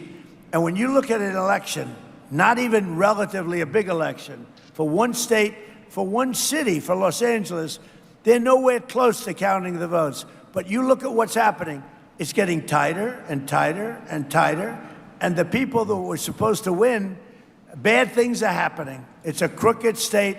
We have crooked third world elections in a lot of our states, and we should. I 100% agree. It shouldn't take this long. It should never. In fact, there should be a cutoff time. If you're going to do mail-in ballots, there should be a cutoff time. Just send it in. That if you don't send it in on a specific day, maybe a week before the election, I don't know. It's crazy. It just shouldn't take this long. And everybody has a right to question what's happening. Everybody has a right to question what's happening because it feels... It shouldn't take this long. How come other frickin' states get it right, but California always seems to be a million steps behind? California is always a million steps behind in whatever governmental processes they have to do. I don't trust California. I just don't. I don't know why anybody should.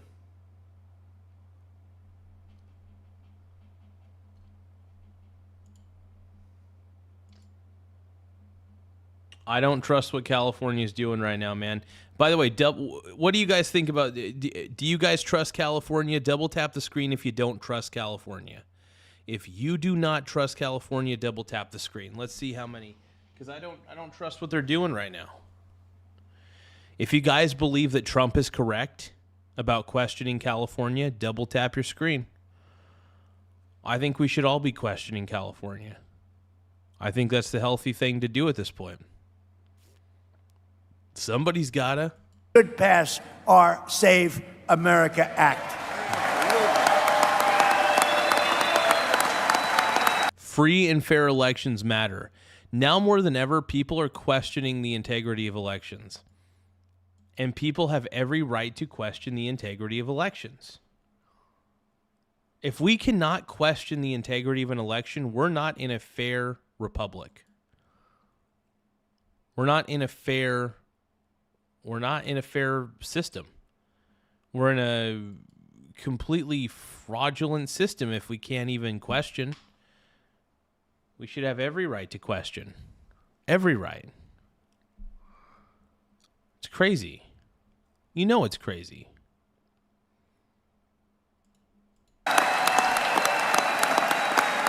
Amazing.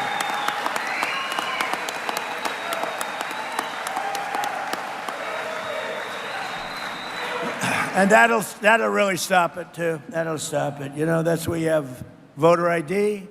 It's where you have birth of, your citizenship. You have to prove your citizenship. I think that sounds good. And also, I added a couple in there. Also, the ballots, the voting, the mail-in ballots, so crooked. They send millions of ballots out all over the place. If you're a Democrat, sometimes you get 6 or 7. If you're a Republican, you have to... Oh, did he say 6 or 7? 6, 7? Donald Trump said 6, 7, 6, 7, 6, 7. All up. Where are my ballots? Laugh out it's loud. It's such a crooked deal. With third... Oh, thank you so much. Everybody give a shout out to my boy Hezekiah. Was that Hezekiah? Hezekiah Wallace. Everybody give a shout out to Hezekiah Wallace for sending a gold coin for 10 jewels. Mucho apreciado, brother. More gifts we get, though, it does help the channel in a lot of ways. So anything you guys want to give, we greatly appreciate it. We love you guys. And it just helps the show in more ways than one. And I might surprise you by doing something random. Third world country. But I added 2 things. No men playing in women's sports.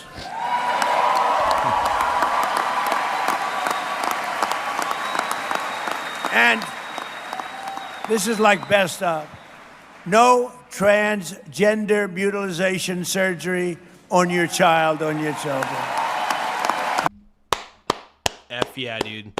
F yeah. Heck yeah. So we added them. So we inherited very high costs, and we're getting them down. They're coming down very rapidly, and when fuel comes down, they're really going to come down. And I just want to say it's an honor to be here. We have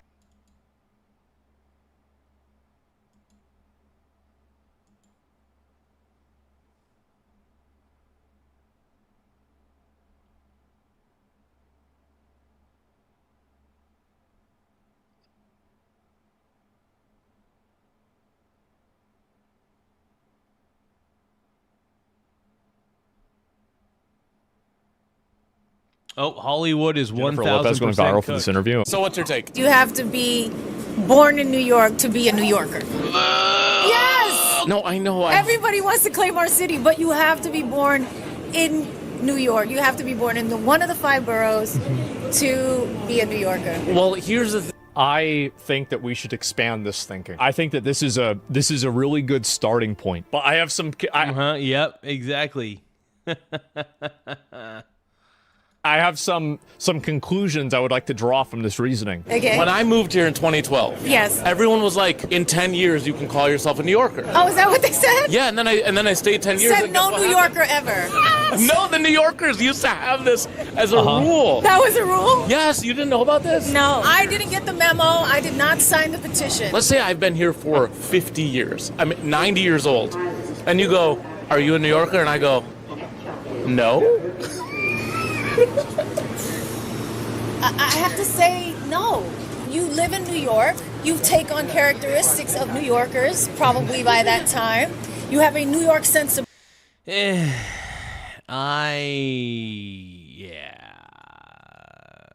don't know.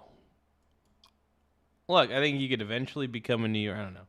Well, it's just like the whole American thing. Like, look, if you're going to immigrate to America, you know, you gotta get your citizenship and stuff. So, ability. This is one of the things that I think is really funny. The way that she expresses this is the exact thing that they demonize with nationalism from other countries. For example, some random person from Africa can't go to Norway and be Norwegian. But if you said that, it's totally different. I pay New York taxes. You pay... yeah, you pay New York taxes. But I can't call it. When you're born in New York is when you're really a New Yorker. So if I've been here for 50 years... What did I just say? Do I need to say it? See, this is very New York right here. I said what I said, and I meant it. Okay, what's the next take? Self-love should be a subject in school from kindergarten all the way through college. Maybe. I think here's the thing. I think like there should be like, and I don't like the term self-help, but there should be like a Tony Robbins class where we study the works of like guys like Tony Robbins and T. Harv Eker, like a success class is what I should call it. I think there should be a class called the study of success, right? Because college will never teach you to be successful. In fact, if anything, college is going to teach you to suck ass. In a lot of ways. College is not what it used to be. College has gone down the tubes. If you want to go to college, great. Hopefully you're going to college for something that's worthwhile. Let's hope. Wild. Wild. Because they teach us things intellectually, but an intellectual mother with no emotional intelligence is dangerous. It's a dangerous person. You have to keep going until you become a good person. And there would be a lot of people that never come out. There would be a lot of people stuck in self-care class. I think that this is a great example of why some people... Jennifer Lopez is mentally ill. She is a disconnected, mentally ill person, in my opinion. Shouldn't be able to vote. Now, I'm not going to say what kinds of people. I'm not going to say the group of people that somebody could be a part of, but I am going to say that there are some people who probably shouldn't be voting. Kamala Harris gets it. I know as President of the United States, Kamala will fight for our freedom, the freedom of immigrants and immigrant Yuck. families to chase the American dream. See? Every single... Jennifer Lopez, dude. I'm so sick of Hollywood celebrities telling us how to think. I'm done. I'm done with Hollywood celebrities telling us how to think. They're the most disconnected people that don't understand reality. They're shitty with money, and the only reason they got rich is because they happen to be pretty and act well. Single time. They want us to be accepting of different cultures. They only say this kind of stuff whenever it isn't their actual community, it's not their culture. They obviously... Texas Jane is correct. Trade school can actually make you a lot of money. That's really true. You learn a trade, you get good at that trade, and then bam, you're ready to roll. Would feel totally different if it was their culture. They don't believe what they're saying. They're just simply telling you what you want to hear, using your values against you, so they can subvert you and further gain a bigger foothold. That might be the most correct thing I've ever heard. That is beautiful. Oh, yeah. Hazika, you gotta love hypocrisy, man. It's hilarious. Inside of your environment so they can take advantage of you. How much do you think she got paid for this? Well, probably too much because it didn't work. Well, Kamala Harris bankrupted her campaign getting celebrity endorsements, so that was something.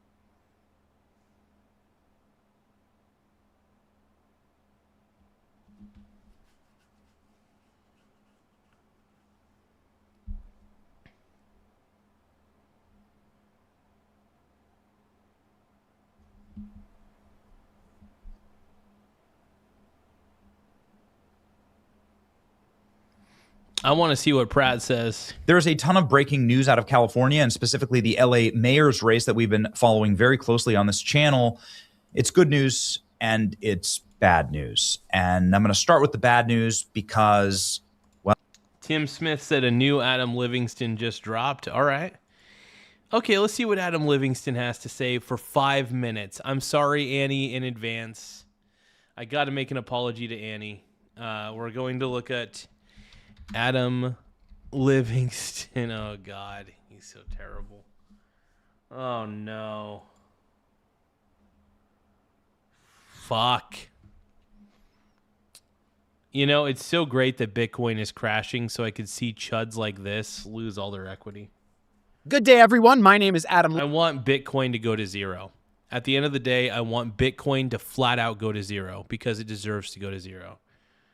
Bitcoin sucks so much. It deserves to go to zero. Period. End of story. Livingston, and I am the Bitcoin wizard. I want to acknowledge the energy that is in the room right now. I am...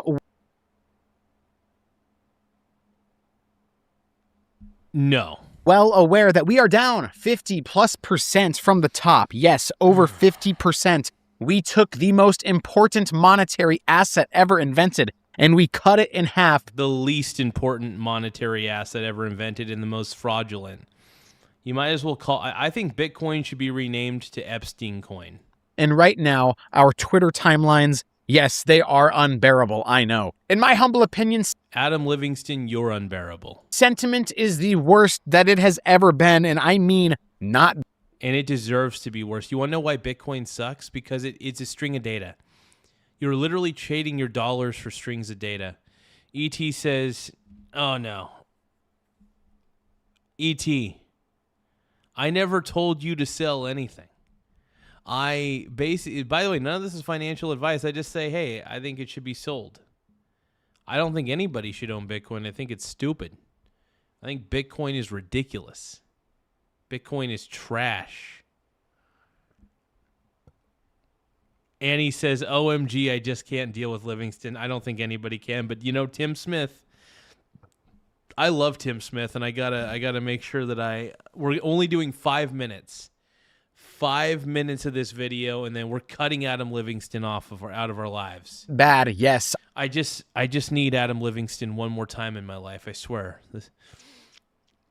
I swear it's just a phase. I mean the worst. Worse than 2022, in my humble opinion. I think that we have officially achieved a vibe that the instruments can't even measure. A darkness so complete that the Fear and Greed Index just shows a small drawing of a man lying face down in a Wendy's parking lot. And I love it here. I do. I love it here because at this exact moment, in this exact specific shade of despair, this is the only place where the truth ever gets said out loud, because nobody finds religion at the top, do they? At the top, everybody is a genius and a libertarian and a financial philosopher. That is what everybody is at the top. But at the bottom, when you're down 50% and your cousin Adam Livingston's a bottom who bought the top won't stop texting you, that's when you actually have to remember why you came to Bitcoin. So let us remember today out loud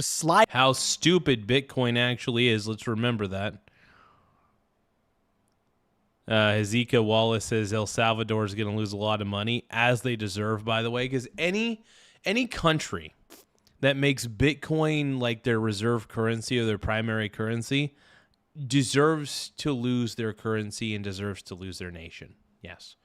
You heard me right, folks. Slide by slide, why we are actually here. Here's the thing that the price chart is actually hiding from you right now. Nothing that made Bitcoin necessary. Okay, so even though the dollar is a melting ice cube, in which I actually agree with Adam Livingston on one thing, the dollar is a melting ice cube because the dollar is not backed by anything. But here's the thing, Bitcoin is just as worthless as the dollar. In fact, at least the dollar is backed by an actual governing body. The dollar is backed by at least the U.S. military. What is Bitcoin backed by? Granted, I'm not defending the dollar because it has no real intrinsic value, and neither does Bitcoin. So two intrinsically worthless products, you make your choice. This is why I buy silver on the dip, because silver is actually a real precious metal. All right, dude. Adam Livingston is the cringiest son of a bitch.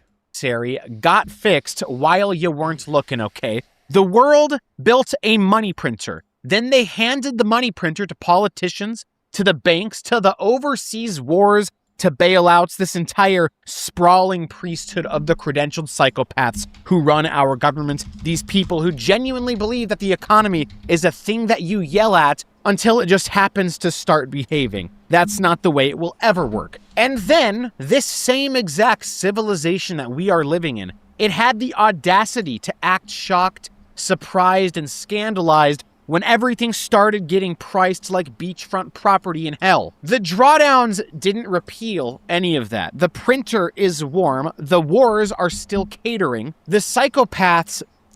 You're a psychopath, Adam Livingston.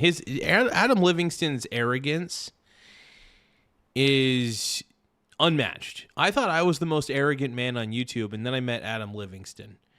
And I thought, wow, if you're going to be arrogant about something, at least be arrogant about something that makes sense to be arrogant about. I'm arrogant about silver and stocks and real estate. Those are at least assets that you can measurably value and measure why they're valuable. You can measure Bitcoin into why it's valuable, but here's what you're going to find out, that it's not valuable at all.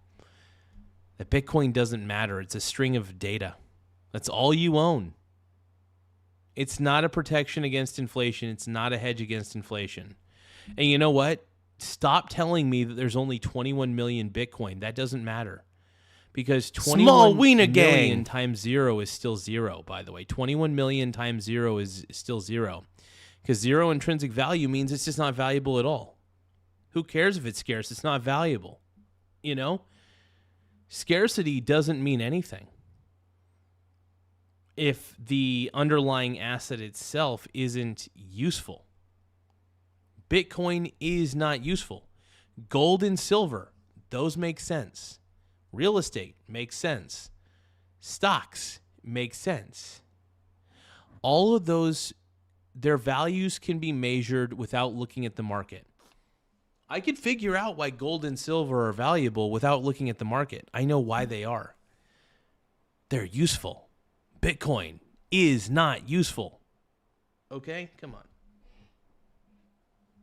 Still have tenure. Nothing has changed. The number on your screen went down, and not one single reason you needed an emergency exit went away. If anything, they multiplied while you were busy staring at a candle. Bitcoin is the emergency exit, and the funniest thing that somebody could do is to look.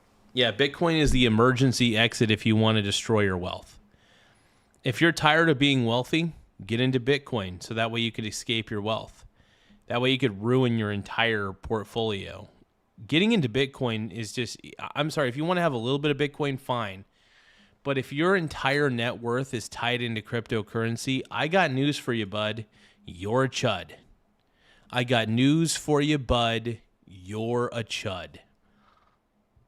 All right. Yeah, everybody should be against cryptocurrency. It's not the future. Cryptocurrency is not the future. It's just not. It's just not. I know that's an extremely tough pill to swallow for a lot of you guys. I get it. Look at the emergency exit, notice that it's on sale, and then somehow conclude that the building that's on fire, that's the thing that must be safe. The exit went on discount. The building that is on fire is called Bitcoin. Bitcoin is the building on fire, you numbnut. But the fire did not go out, and that is the ultimate truth of why we need Bitcoin more than ever. Before we get into... Okay, why do we need Bitcoin? Why do we need worthless strings of data that don't matter, that have no measurable value? Why? It is not the future of money. And the fact of the matter is, the fact that that Adam Livingston, this yucky, scummy, sad weasel of a man, wants to diversify your wealth, convert your home equity into Bitcoin. That is what we like to call a scam, everybody. What we're witnessing right now is a scam. More detail, though. Allegedly. If you're interested in taking your trapped home equity to buy this historic Bitcoin dip, the Horizon team is standing by to help you every single step of the way. No income requirements, no term limits, no risk of forced liquidation. Go to joinhorizon.com if you're interested in taking your trapped home equity to buy Bitcoin. Link is in the description below. I will talk more about them at the end of the video. Since 2020, the dollar has lost roughly 22% of its purchasing power. Yes, prices are about 29% higher than 6 years ago. Hazika says the big giant horse pill for some people. Yep. Yeah, who cares? Okay, here's the thing. Of course the dollar's collapsing. The dollar is a currency. All currencies eventually go to zero no matter what because they're not backed by anything, okay? So there's that. I don't know. What sort of point is this guy... ago. Do you have kids? This is 1/3 of their time at home, and prices have already gone up 29%. And let's be real, 1/3 of their time at home would imply that your kids would be leaving at age 18. Do you think that's actually going to be happening? Your paycheck survived. Congratulations. Your paycheck is alive and well, and you continue to show up every single 2 weeks like the good golden retriever that you are. Your savings, though, continue to get mugged in the alley behind the bank, and the bank issued a statement calling the mugging normalization. We've all been trained to panic about a 50% Bitcoin drawdown. Nobody panics about the dollar drawdown, do they? Because the dollar does it slowly with a very calm voice. I picture James Earl Jones in my head, and that voice is speaking to you over the course of years. Are we almost done with this gibberish? Are we almost done with this ridiculousness? I mean, this is insane.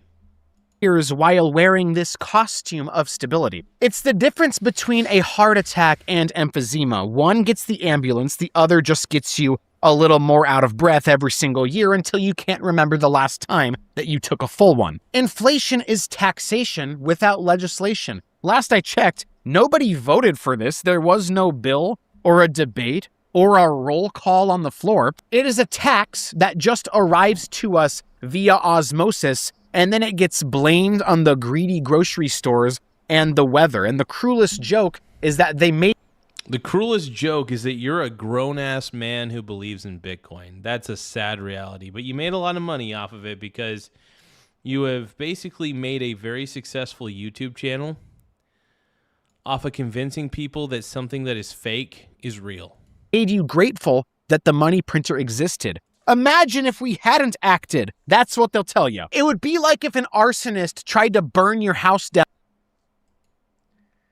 All right, we almost done? Okay, we're at 5:05. We're finally done with this garbage. Yes, Annie, it's been 5 minutes. Thank God.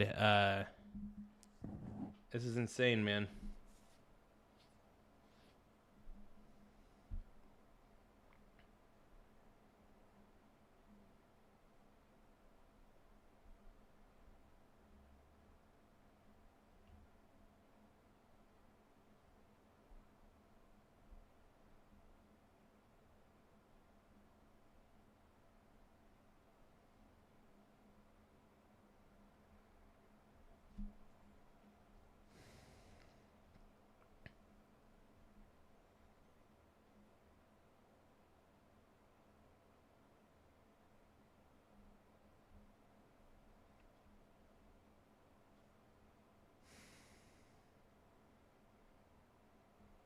Oh, little Dot. What a cutie. Oh, I love Dotsons, dude. They're so cute. Okay, we gotta look at this cute Dotson. She couldn't move, she struggled to breathe at times, and it was a hard sight to look at. Oh, poor baby. Daisy has come such a long ways in such a short amount of time, and I'm so excited to share her story with the dodo. Well, hi. I became a caretaker for elderly. What a sweet baby dog. Oh. Sweet girl. People, and I ended up with this little lady who lives with this little dog that they warned me ahead of time has a little bit of a weight issue. So Yeah, it sounds like the previous owner wasn't taking care of the dog very well. They were overfeeding, which is not good. I was because wiener dogs, here's the thing about wiener dogs. They don't know any better. They'll eat as much as they need to. They'll keep eating. And so you got to limit what they eat sometimes. You can't overfeed. Expecting, your average overweight dog. And then when I went in and met Miss Daisy for the first time, it was absolutely shocking. She's, they gotta make sure she loses weight. Overweight was an understatement, big time. Unfortunately, the owner of Daisy has dementia, and her memory made it almost. Oh, that face! Look at that sweet face. That's a sweet face, man. Oh my, I love dogs so much. And wiener dogs, dude, they're just the cutest. And I really hope that they're able to help this sweet dog lose weight. Possible to change the deep set habits that had been at play for years. It's okay, girl. You're gonna get better. You're gonna get better. With Miss Daisy. I finally sat down with her owner and I explained. I told her I think the best. I'm rooting for this dog 100%, dude. Move would be to kind of let her come stay with me and kind of rehabilitate her. Luckily, she was happy to allow that to happen. That face is just so precious. That face is so precious. Hey, girl. She was 55 pounds when she got home. She would scooch as much as she was able to. She would walk maybe 5 steps maximum before she would sit and pant and catch her breath. But she wagged her tail nonstop, every chance given, no exceptions. I'm sorry, I'm tearing up, man. I know that it's just when dogs are overweight, it's just not healthy for them, man. Such a sweet dog, man. I just want to make sure this dog's. Sorry, I gotta. Okay, hold it together, my man. trying to hold it together. Let's keep watching. Attitude-wise, I think everyone has a lot to learn from Miss Daisy. Yeah. She likes to roll over on her back for belly rubs. girl. It was one of the few things that she was able to do to express much of herself. Yeah. And it's still something she does to this day, and now she has the independence to flip herself back over. Okay, she's just playing. And it was also another way to track her progress. Corgi's playing, that's all. Her relationship with my dogs has been magical for her. She's got a specific buddy named Goldie, and those two are pretty much in. Yeah, it looks like is that a little Corgi, I think? Yeah, it's a Corgi.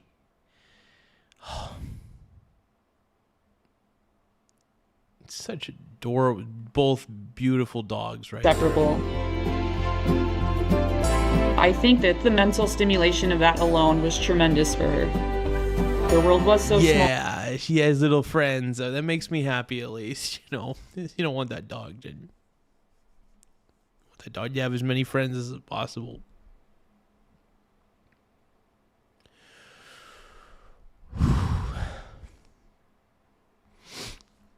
What a sweet baby. And then it opened up to socialization. It opened up to activities. She's had guidance. She's had pals to go through the journey with. Yeah, you get it. Sweet girl. 10 months She later. has ran up the stairs. Okay, cool. Okay, so she's making progress. She goes up to my car when she knows that we're about to go and leave for a walk. What are you trying to do, miss? Yeah, you going for a walk, yeah. She likes to run down the hallway. Yeah. She's getting a second chance. I'm happy about this, man. Good girl. I haven't really changed her diet since she started with me, so I think that she'll continue to lose weight until her body just thinks that this is enough food to maintain this weight.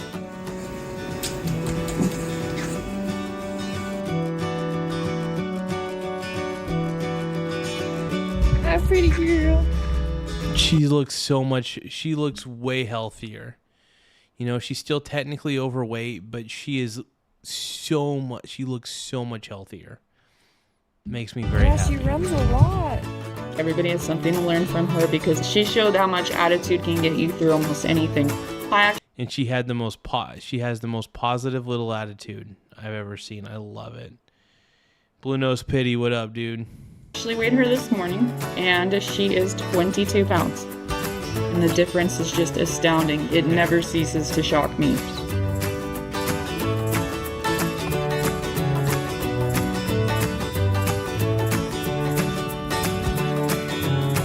She did it. She did the work. I mean, I just set the standard of this is what you're going to eat and this is how you're going to.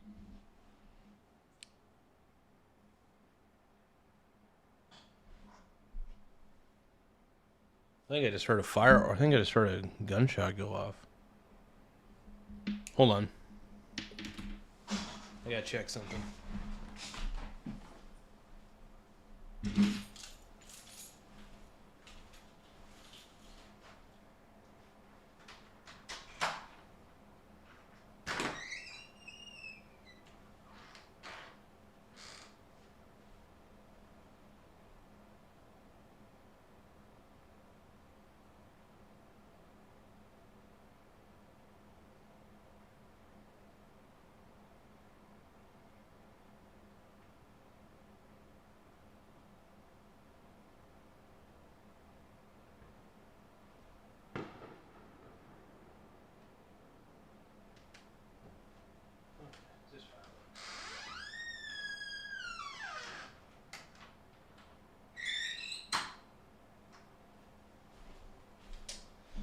Okay, false alarm.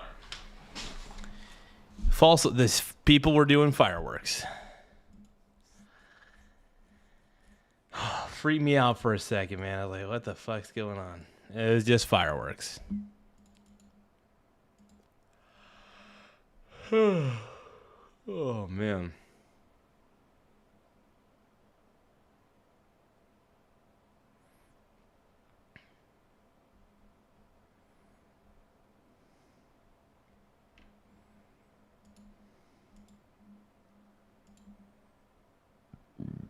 All right.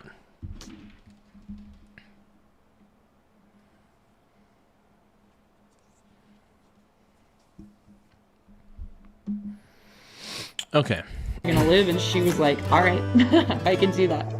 I can do that, no problem. What a sweet baby dog, man. Like, I love dogs, dude. Yeah, no, I was a little bit surprised. But yeah, dude, that dog was so sweet. One of the sweetest little dogs.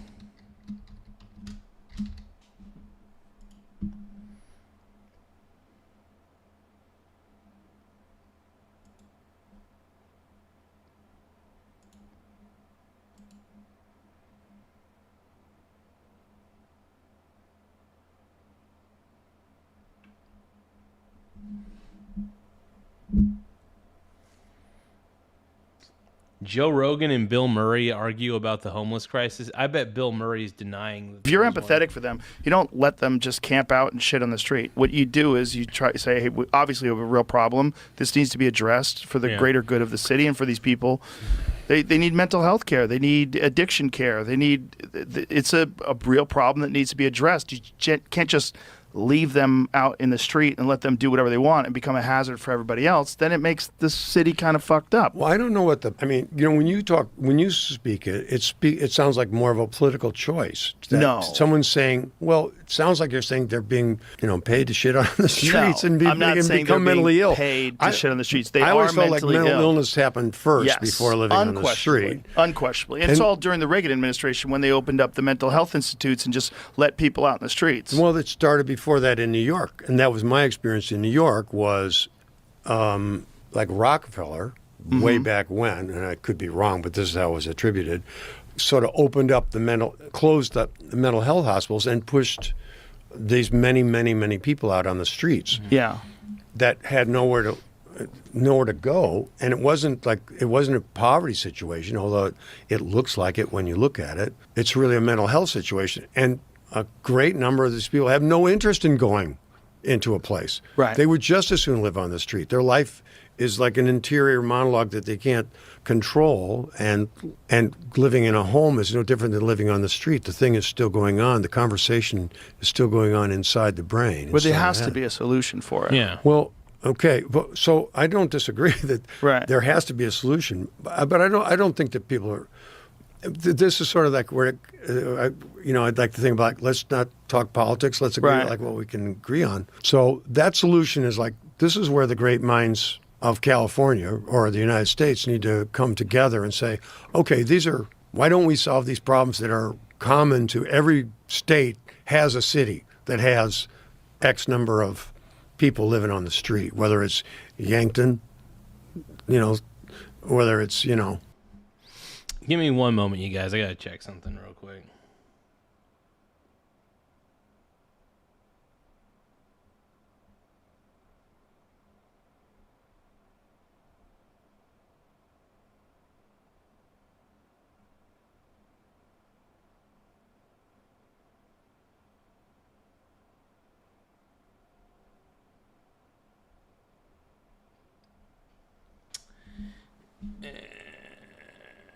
Hold on. I gotta check something.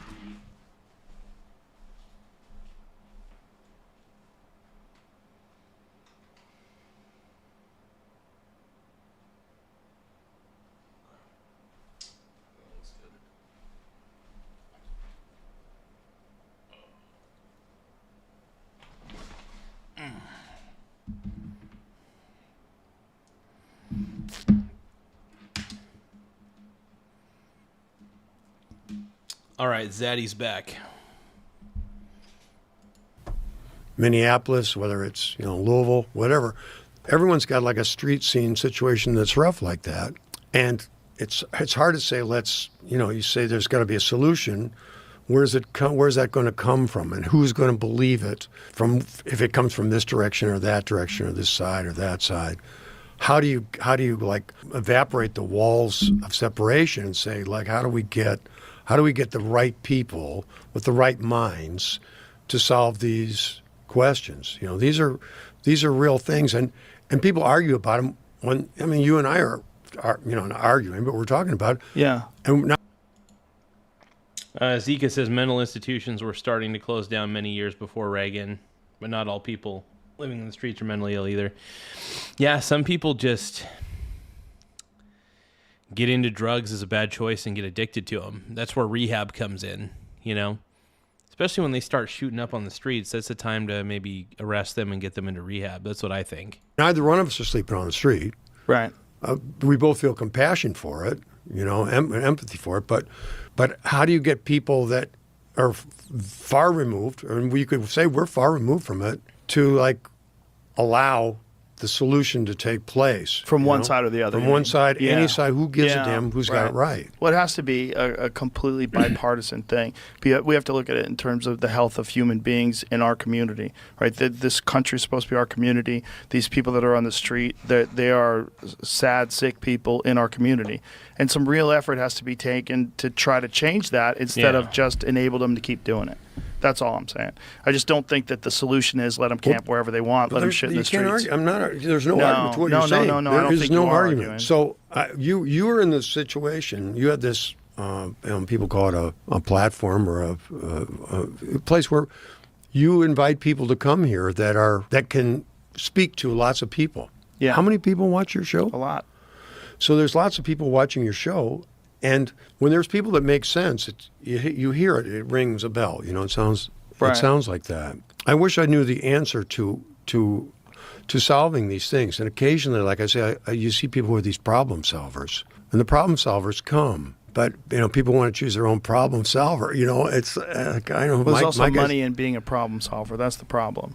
One of the big parts of the problem in California in particular is that there's an enormous budget to deal with the homeless. So you have these people that work in these departments that are making $250,000 a year that are just working on the homeless problem, which keeps getting worse every year. There's no incentive to fix anything or change anything, and it's a bunch. Yeah, it's crazy how bad the homeless situation's become in California. It's gotten to a certain point where it's just like, come on, man. Come on. Bunch of bureaucracy. There's a lot of bullshit that gets involved in the business. A buddy of mine was a lawyer who went to San Francisco, and he was disturbed by it all. He was like, "This is so crazy. Like, what is missing? Do we need more funding?" And they're like, "No, And this guy explained to him, no. They literally have an incentive to keep the homeless problem. There's an enormous number of people that are making a fantastic living in dealing with the homeless issue. Who's making money on the homeless? Well, there's a giant list of people. We could pull it up if you want to say. Well, we don't need to call them out, but there's a bunch of just tell me, like, who makes money on the homeless? The people that are involved in these organizations. In bureaucracy. Basically, the people who are involved in the government, in the local California government, allegedly. That are dealing with the homeless, whether it's in Los Angeles or in San Francisco. You mean, are they like government? Yes. People? Yeah, they're all government jobs. Or? Yes. It's all funded by the state. And there's real jobs, like real money. And nothing gets done, nothing changes. In fact, it gets worse every year. Something needs to be done that shows results. Like, what is that? I think it's got to be compassionate. It's got to be something that both the left and the right can agree to. So I'm trying to follow you. Okay. God knows I'm trying. So are you having a hard time? So no, I think we were talking earlier about the agents versus the architects or something like that. You used a word that explained like the people who are like coming up with this sort of thing. It's like, and I was watching something, and I've really tried to avoid watching the news lately, but I saw someone talking about, and it was someone that works, and you say the word bureaucracy, and it's a loaded word, and we all hate bureaucracy. There's just a word of it. Yeah. Gives you like a creepy feeling. Frustrating word. Yeah. I don't know what Bill Murray's trying to say at the moment beyond but like exactly, Hezekiah, the homeless industrial complex. It's real. It's freaking real. And the reason that Spencer Pratt became so popular in LA was precisely because of what was happening in LA. And so, it's like being on hold for Amtrak or whatever the hell it is, there's someone, oh, please, God, come back. Okay, so please, God, come back. And so the idea this person was talking about the cuts that are going to come and to talk about eliminating a bureaucracy. And I don't know what particular department this person was in or not. That's not what this person was talking about. But she was you're saying, talking about a different person. It's a different person. I don't know what your person is. This is my person. So my person is saying the bureaucracy is like, the bureaucracy gets sort of like fed from above somehow or other. It's fed by these people that are the architects of one side or the other. But the actual bureaucracy includes the people that can solve the problem. Like encased in this bureaucracy are people that can solve the problems. And that if you just sort of, I'm not saying this is the case, but if you sort of just like zip a bunch of the bureaucracy out, you run the risk. I'm so done with Bill Murray. I don't really care what he's saying. He's just, I don't know. I see what Joe Rogan's saying though. Let's just watch. Well, you have to understand the state of play here. California is cheating Spencer Pratt out of this election. That is a simple. Hazika is also saying they also like to move them around the same cities multiple times. Yes, that's unfortunately true. Matter of provable fact. You can see it in the ballot dumps, and there was another late night ballot dump last night. And guess what happened? Nikki Raman, the woman who wasn't born in America, didn't live in California, went to elitist East Coast schools, is a total carpetbagger, has no connection to LA, has failed in her councilwoman job in LA, is despised. Nobody even knows how to spell her name, had zero support, was polling in the low one. And is suddenly catching up. Yeah, I agree. Ramen was like basically like nobody really wanted Ramen to win. Nobody, I don't think even people in LA wanted her. So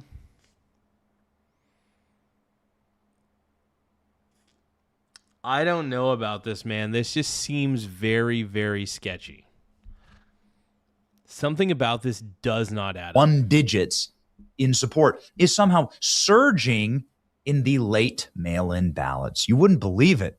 It's an incredible thing that's happened here. The Friday Los Angeles ballot drop late at night. Raman gained aggressively against Spencer Pratt. You can see here now she is within striking distance, only 20. That is just shocking to me. 1,000 votes away from overtaking Spencer Pratt for the number 2 spot. And that would mean that she makes the November runoff and not Spencer Pratt. It's a horrible way to do elections. Quite honestly, this entire system has broken my brain. It made me so angry. A lot of people are angry with you, man. Benny Johnson, dude. A lot of people are angry at what California is doing. Exactly. I think what California is doing, I don't know if it should be next to criminal. Like, what do you call it?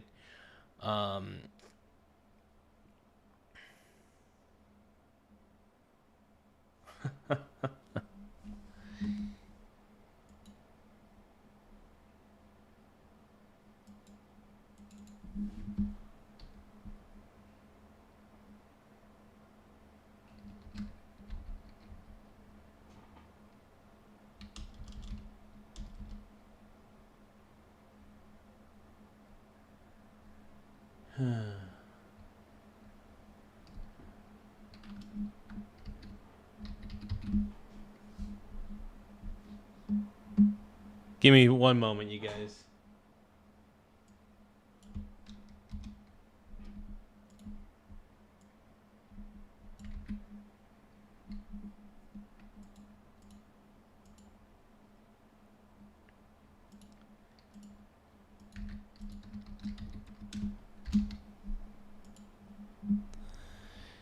It's just, I'm just so mad. Like, I don't get, like, just 4 more years of bad policy. 4 more years of bad policy in California. That's what it amounts to. That's what it amounts to. That's all it is.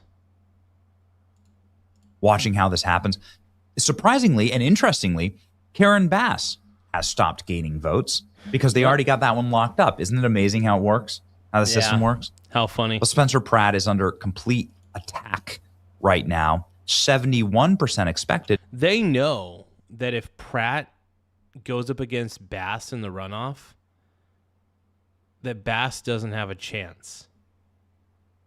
However, if Rahman can overtake Pratt for the runoff, that's okay. It's 2 Democrats. That's exactly what Los Angeles wants. They don't want anybody who veers away from the leftist ideology. No, because LA's stupid. LA doesn't know anything. Los Angeles doesn't know crap. 250,000 ballots remaining. Isn't that interesting? That's what they told us the first day, the number of ballots remaining. See how they increased that number? Because they just... Tim Smith says people who eat ramen don't even want ramen. They may like who knows? I think maybe Los Angelians just love to live in crap. They just want to live in a crappy city. And you know what? Maybe more power to them. Manufacture the ballots. Same thing's happening to Steve Hilton, by the way. Afterthought candidate surges past Steve Hilton to become frontrunner in California's governor race. An extraordinary turnout. Isn't that amazing? Extraordinary. Xavier Becerra wasn't even registering. He didn't have enough support to make the debates. But now suddenly he's the Democrat frontrunner because of the machine in California. Fraud alert, everyone's saying. What's remarkable, despite the fact that Karen Bass is the clear frontrunner and Rahman is in third, Rahman keeps getting all the new votes. That's statistically impossible. Karen Bass should be getting most of the new votes. She's the clear frontrunner.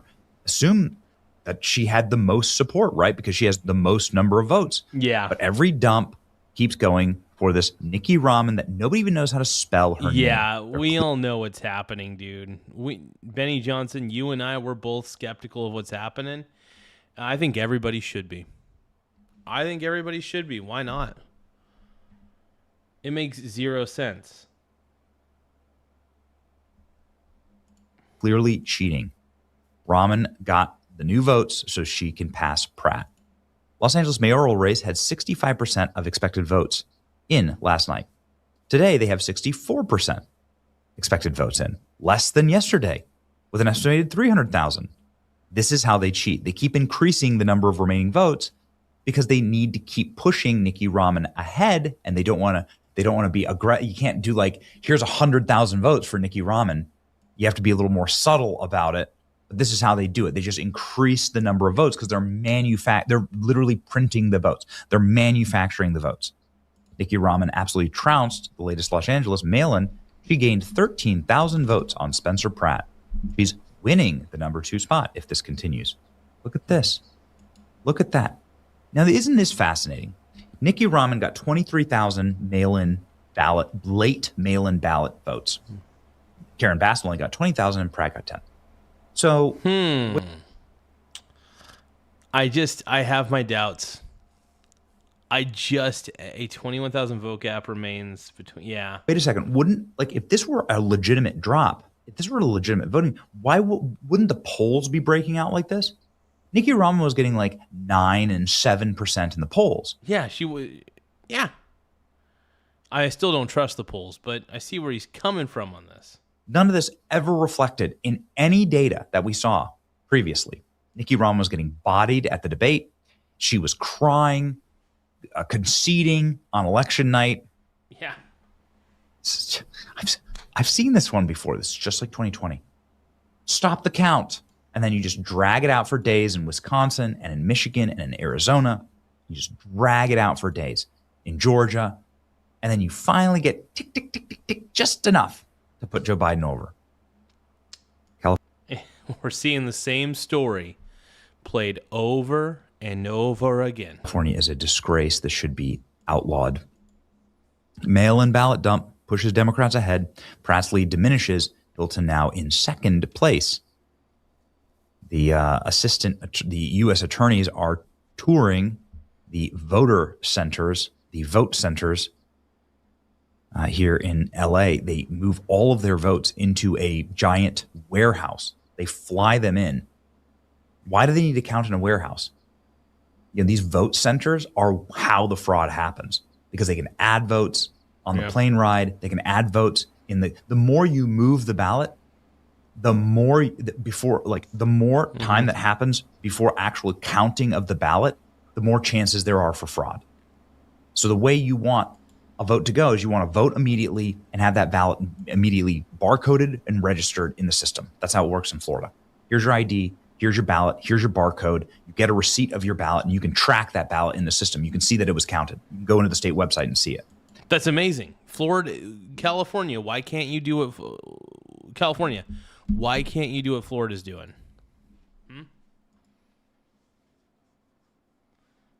Like, Florida seems to have it right. It's been weeks now since early voting, and people in California can't even track their ballot. Their ballots have not even been counted yet. Crazy. There's tons of that being reported out. People with hundreds of mail-in ballots in their mailboxes and so on. Pratt can't be allowed to advance in November. Democrat machine, here's why. His marketing style, given 5 more months to compete in a 2-person race, will capture the attention of too many. He's not likely to win a 2-person general election. I agree with that. There's a 5-to-1 advantage for Democrats in Los Angeles. But something over 40% would be highly damaging to the influence of the demons needed to hold over the electorate. The ballot harvesting would cost Pratt the race in November, so they'd be able to pump ballots, obviously, to Agree with that, too. Karen Bass. But the more success he has requires the system to work even harder with more exposure each passing day. When somebody has an awakening in the modern era, they don't go back to sleep. Waking up 40% of LA sets up future Democrats for losing control. That's why. Yep. And that's the thing. I think there's a Democrats waking up in LA.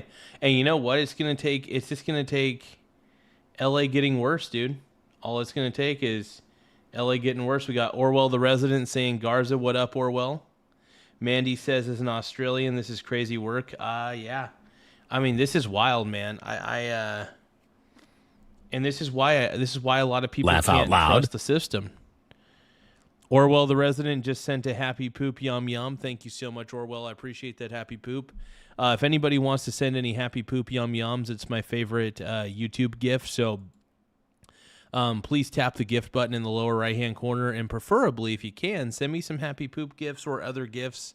Happy poop just happens to be my favorite gift, but honestly, I will accept any digital gift with grace. Odin says,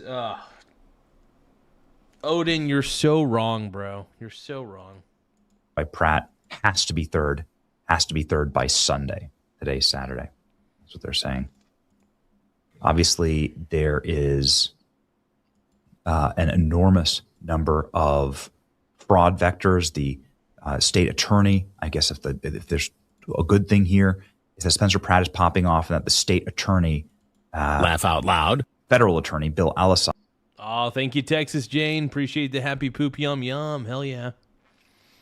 Orwell the resident just sent another happy poop. Hell yeah. Anybody who wants to send a gift, though, feel free to, preferably, like I said, if you can, send me a happy laugh poop. out That's loud. my favorite. But honestly, you could send me any sort of gift. We greatly appreciate anything you want to send. So feel free to gift away. Tap the gift button in the lower right-hand corner and send a beautiful gift. Explaining how the fraud actually works in Los Angeles. Here he is. Spread it is because we don't detect it. I'm on the website for the state of California to register to vote. On the section that has where you put in your driver's license, This is the guy who's the your social, federal attorney. There's a box underneath each one that says, I don't have one. I don't have one. And then you're allowed to proceed to go to vote. So this. Wow. Is that really? That's messed up, dude. That is extremely The messed idea up. that you're not allowed to register to vote unless you present some sort of identification is not accurate. It's not true. It's not being implemented in the state of California. Additionally, people are being registered to vote at the DMV. And we already know based on audits that the DMV has improperly registered people to vote, including illegal immigrants. Wow. And we have immunity in place that says if the Go figure, though, right? Go figure. Only in California would this happen. Obviously. DMV registers someone who is not eligible, they're immune from prosecution. So I don't believe we have sufficient safeguards in. So this guy knows his stuff, but will it be enough? I don't know. Literally unbelievable. Not only did Nikki Rahman make up a ton of ground on Spencer Pratt, she beat Karen Bass. Wow. Isn't that interesting? That's never been reflected in any poll anywhere that Nikki Rahman was beating Karen Bass. Pretty hard to see how he advances now. LA is choosing between two far left failures. Good luck. They're stealing it from Pratt. This is a mirror of Pennsylvania. Somehow the candidates that nobody likes are just going to get all the votes. The only difference is Bass is not getting any more votes. It's just the it one doesn't. thing. It doesn't pass the smell test. I agree. It does not pass the smell test in any way, shape, or form. I totally get it, Benny Johnson. I totally get it. It doesn't pass. It's sketchy. They need. Amazing. This is what signature verification passes for in LA. It's such a joke. Such a joke. Many have been asking me to describe potential signature verification loophole in Los Angeles. If a voter is unable to sign, the voter can make a mark witnessed by a person. Here, the person drew a happy face and witnessed it with a scribble. The scribble isn't validated as being a real person. No name, nothing. But this vote counts. There you go. No one cares. Go figure, huh? Go figure. This is how they sign up infinity homeless people. And because of this fraud, now Bass and Ramen is spiking while Bass and Pratt has collapsed down in the betting market. Well, Spencer Pratt is out commenting on this by posting "God always wins." Beautiful message. Photo of him inside of a sanctuary, inside of a Catholic sanctuary. Very Orthodox, very beautiful, very Christian. God always wins, he says. Spencer Pratt says, God always wins. Breaking his silence on social media. Dunking on Jimmy Kimmel. Jimmy Kimmel takes pot shot at Spencer Pratt. We should be very embarrassed. Spencer Pratt posting a photo of Jimmy Kimmel in blackface. And then Spencer Pratt saying patience with photos of him outside of City Hall in LA. Spencer Pratt's wife, Heidi Montag, saying never give up, never surrender. Yeah, it just doesn't pass the smell test, dude. What's happening in California it reeks. It reeks. Truly an inspirational couple. Truly an inspirational moment. Thank you, Benny Johnson, for this report, though. Everybody give a round of applause to Benny Johnson. Seriously. Amazing. I don't know, man. I'm just trying to be realistic about the corruption in LA. But you can join me in praying for Spencer Pratt. God does. Always. Let us hope that somehow, some way, Spencer Pratt wins this. Is win in the end. It's your boy Benny. Like, share, and subscribe.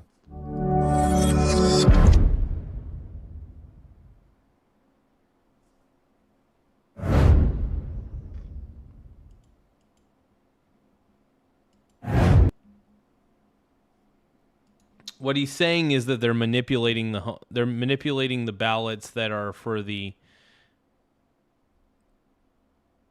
That's what Benny Johnson's saying, is they're manipulating those.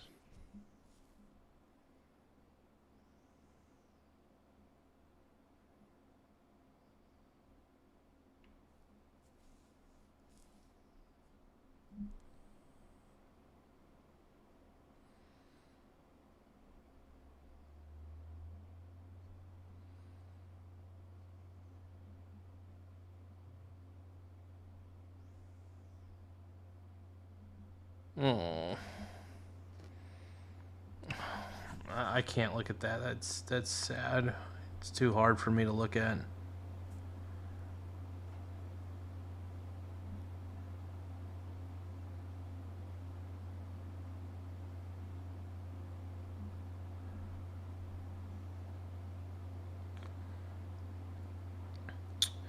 Well, I guess we'll. I guess we'll watch what General Keene's saying about the deal. I don't know why Trump is trying to make a deal with Iran. I mean, it makes zero sense to me why Trump would even be trying to make a deal with Iran. You know what I mean? Makes zero sense.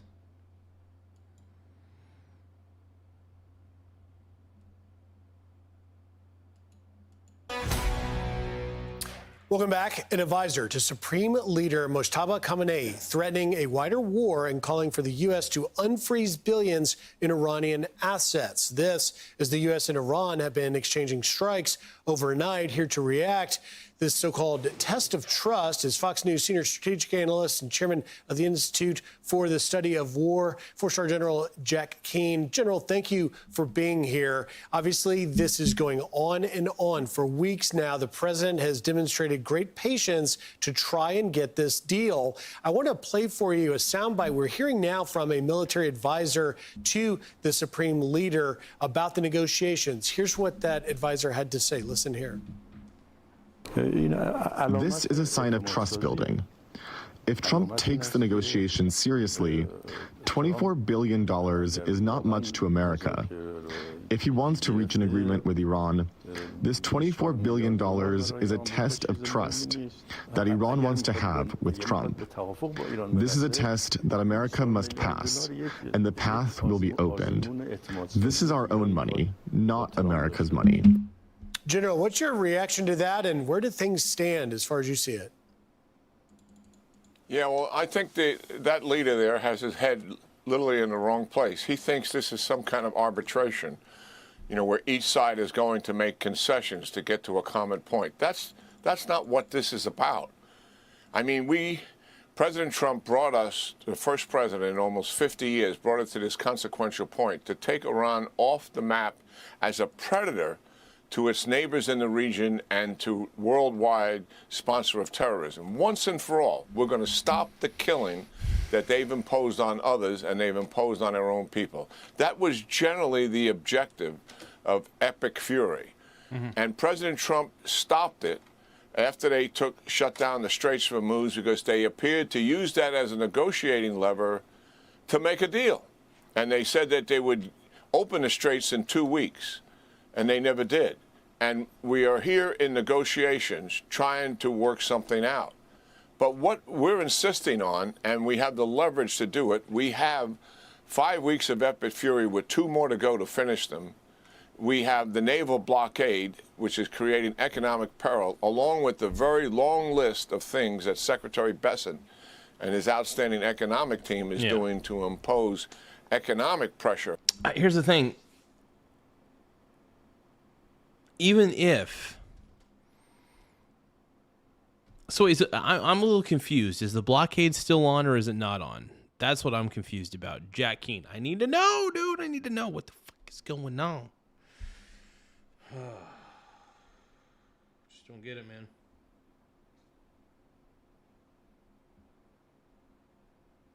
Give me one moment.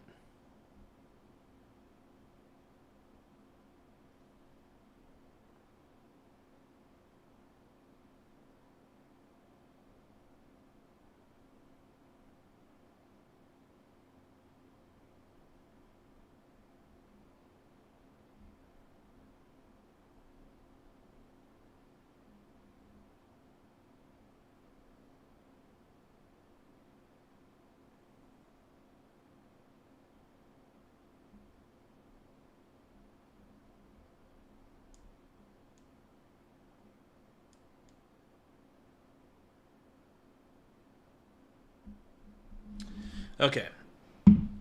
Anyway, let's keep going. Make sure you guys double tap the screen to like the stream. Let's go. On Iran. So those are our leverage points. But what we're trying to achieve in the negotiations is pretty simple.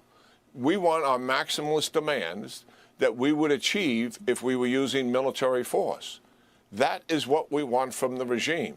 We don't intend to throw them a lifeline and unfreeze frozen assets to them and give them billions of dollars so that they can recover, reverse the tenets and implementation of the deal and go back to where they were. Who do they think they're talking to? Are we fools? That's not who we are. What President Trump is insisting on, I'm offering you something. Yeah. You give me what I'm trying to achieve through military force and economic pressure, or I return to military force. That's the deal that's on the table.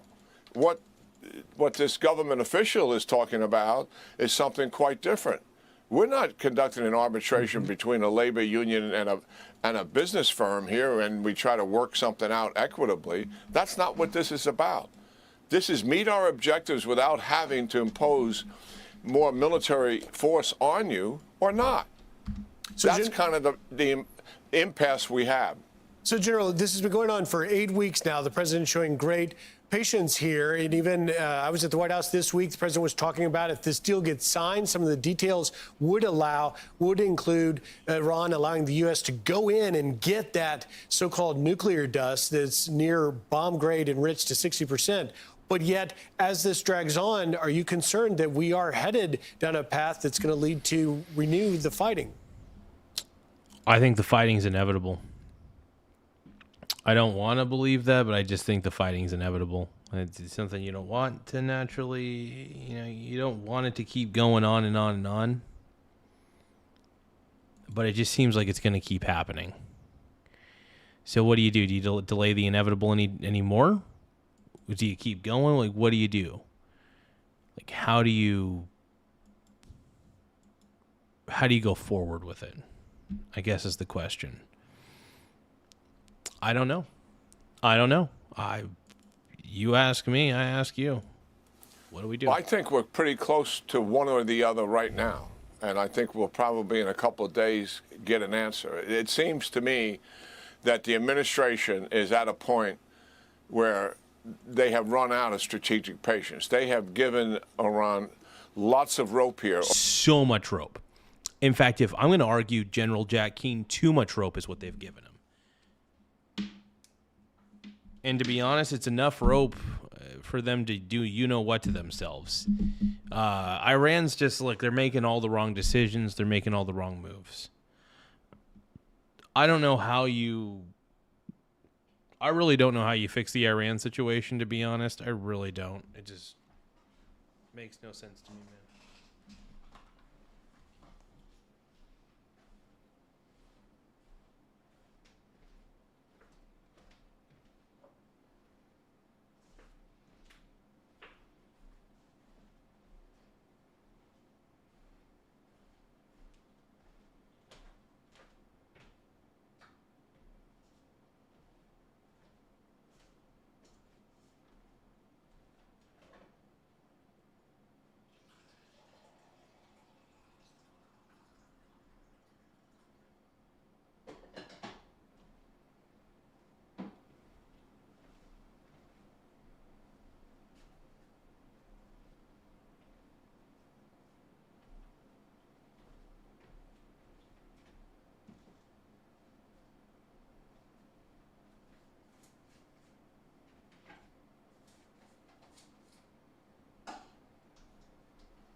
Cheers.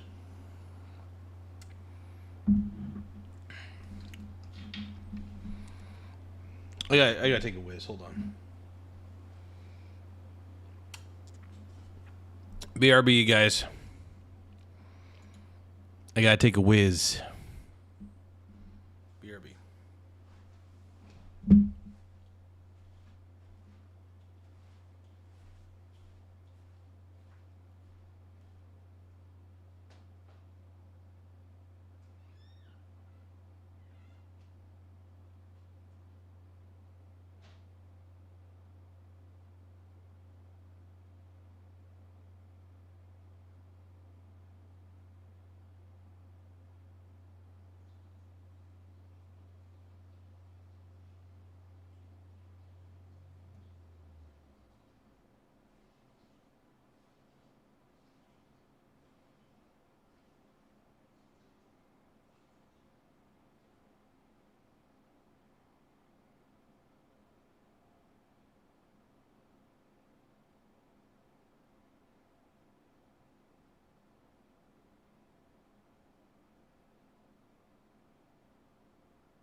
We got BM Repass. What's going on, dude?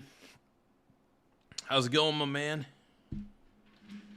Get it, my brony bro. You're my pink brony bro. Over the, as you noted, 8 weeks we have been at this. And I think the Iranians' intention is not as earnest as their negotiators indicate to our negotiators. I think where the leaders who are actually controlling the regime are is drag this thing out as far as possible, get closer to the midterm elections in the United States, because then they believe the likelihood of the president pulling the trigger and going back to combat operations are slim to none. That, I think, is their, I don't buy that. I don't think they have miscalculated what President Trump was before. Remember, Griff, for our audience, prior to the 12-day war, he went into a 60-day negotiating clock with this same regime over the same issues we're discussing now. And they didn't fulfill that 60-day clock. They were not willing to make a deal. On the 61st day, he green-lighted the 12-day war that began with Israel attacking Iran for the first time in its history. I think we're at that point now in terms of the president running out of patience, having given them all of this time to make a deal here that makes sense. In other words, you have to meet our objectives, or we return to military operations and put as much economic pressure on you along with that, which would likely put the regime on a path to economic collapse, and certainly quite vulnerable to the Iranian people, something that we had in mind from the very beginning. That's right, and it's good to remind our viewers of that. Great insight, as always. General Jack Keane, have a great weekend. Yeah, you too. Man, I got to watch the last part. With that, which would likely put the regime on a path to economic collapse. And certainly, well, I think here's the thing. I think the regime is already on economic collapse. I think it's already happened. I just don't think that there's anything. Look, Trump's doing all the right moves. He's making all the right moves. The problem that I have right now is Iran's making all the wrong moves. And I think Iran is just making their own lives miserable. I just don't know how else to say it.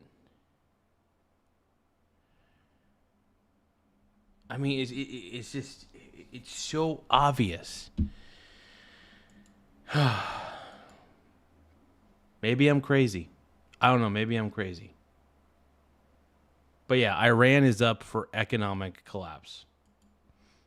certainly quite vulnerable to the Iranian people, something that we had in mind from the very beginning. That's right, and it's good to remind our viewers of that. Great insight as well. Thank you, General Jack Keane. I appreciate that insight, man.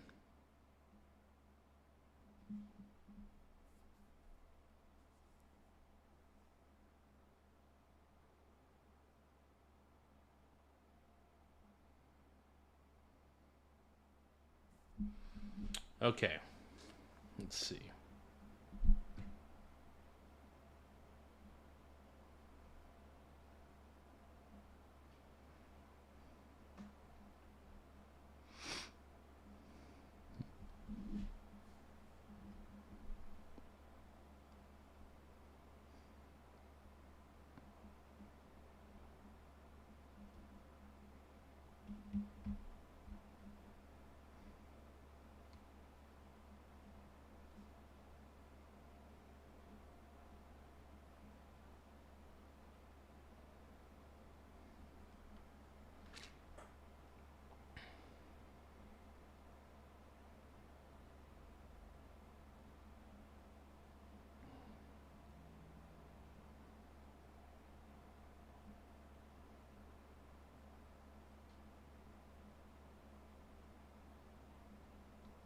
Oh my goodness, this is gonna make me cry, dude.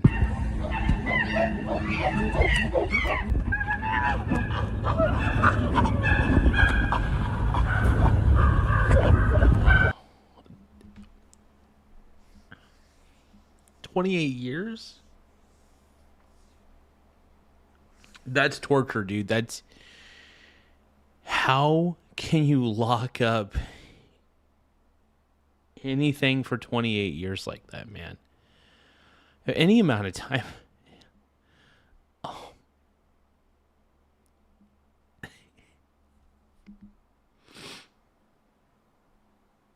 He never got to be like outside or anything.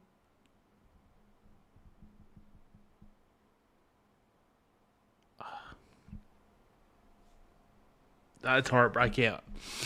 Okay, let's.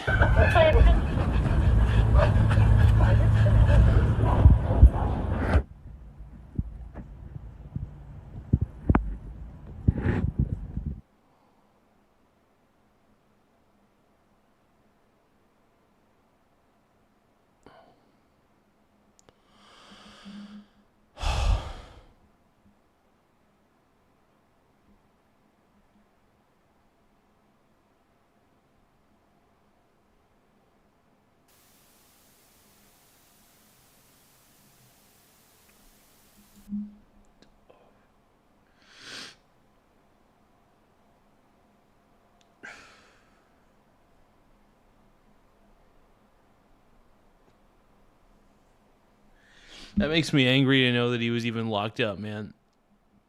It's so fucked. We'll see what this. You have been saying for months, Mr. President. We'll see what Trump's talking about with them at NBC. But hold on,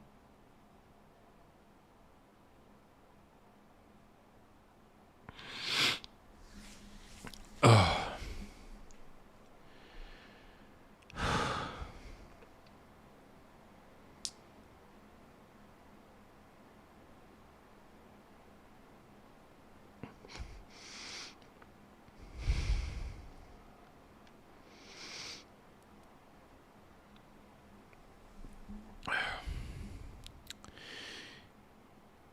Ezekiel saying the different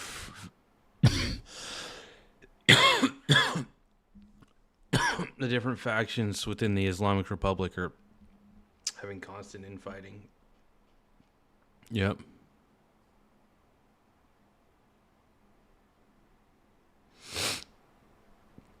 Oh. Man.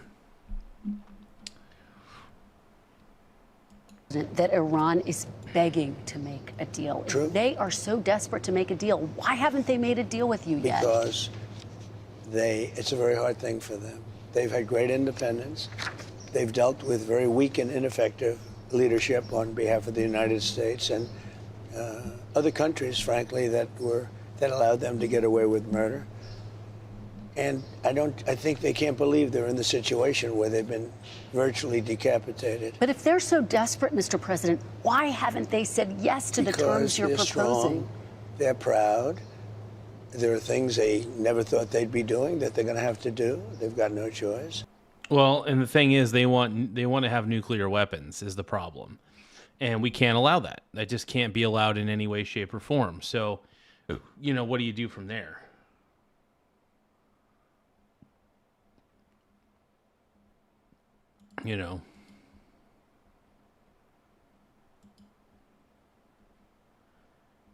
Laugh out loud. Hey, thank you so much. Everybody give a shout out to Lou for 100, for sending a 100 for 2 joules. I really appreciate that, brother. And it takes a little while, You're talking about 47 years of getting away with whatever they wanted. I mean, this should have been done long ago. This should have been done by other presidents or other countries. It doesn't have to be us, other countries. But they were very close to having a nuclear weapon twice. That was when I terminated the Iran nuclear deal, which was a path.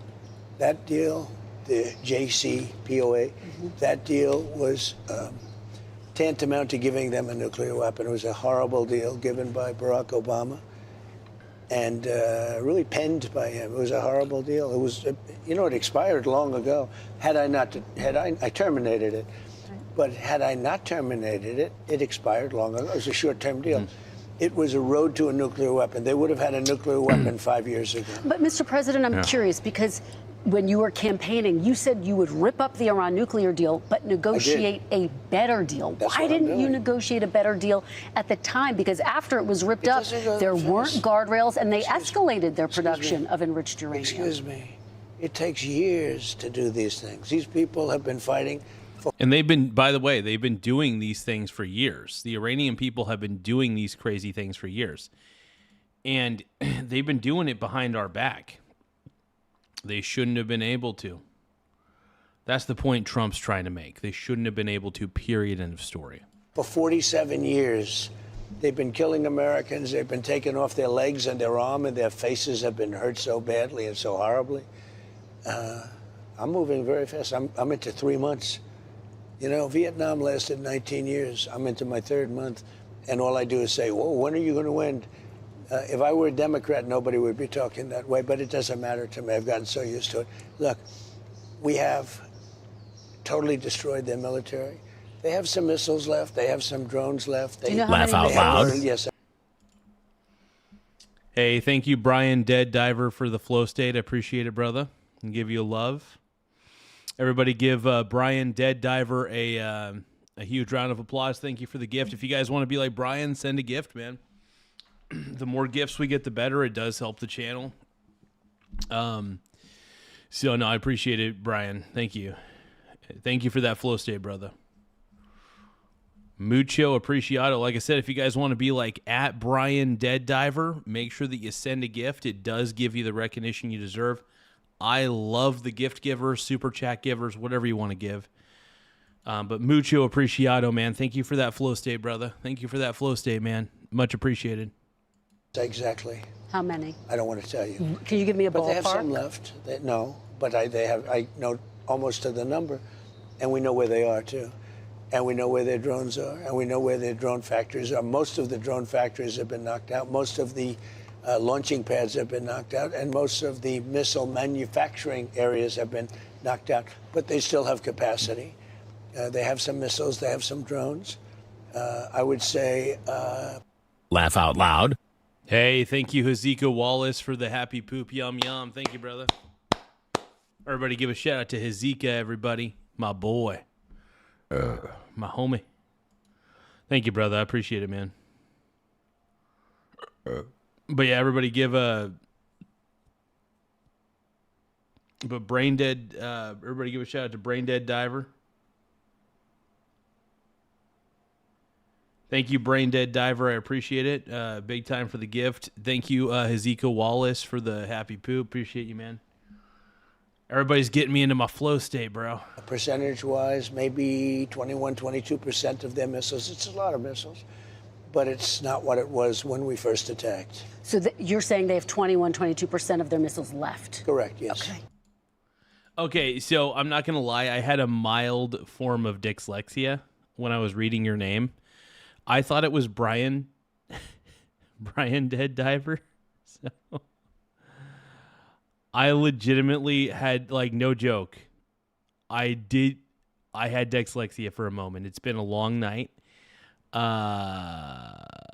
Brian, okay. Is your name actually Brian? No, it's Brain. I know that your name is Brain Dead Diver. I had to double take at your name on there. But I can call you Brian if you want me to. But no, everybody give a shout out to at Brain Dead Diver for sending the gift. I got to get your name right if I want to feel better about this. So, but I appreciate you, brother. I'll just call you Brain. I'm just gonna call you Brain. I like it that way.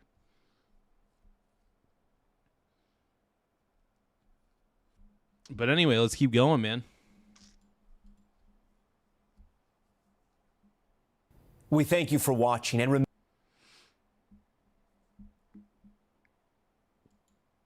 21, 22% of their missiles. It's a lot of missiles. I didn't actually fully go through this part, so hold on. Let me recap. I know almost to the number, and we know where they are too. Yeah. And we know where their drones are, and we know where their drone factories are. Most of the drone factories. So here's the thing: we have really good surveillance of Iran. Like, I just want to make that very clear. We have extremely good surveillance of Iran. And that needs to be noted.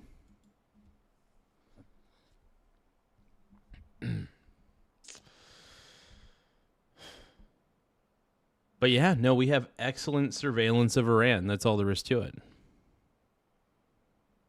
And that's the truth. That is the truth.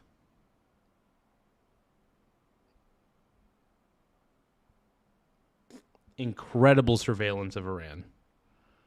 And that's why we know where everything's at, right? It's why we know where everything's at in Iran.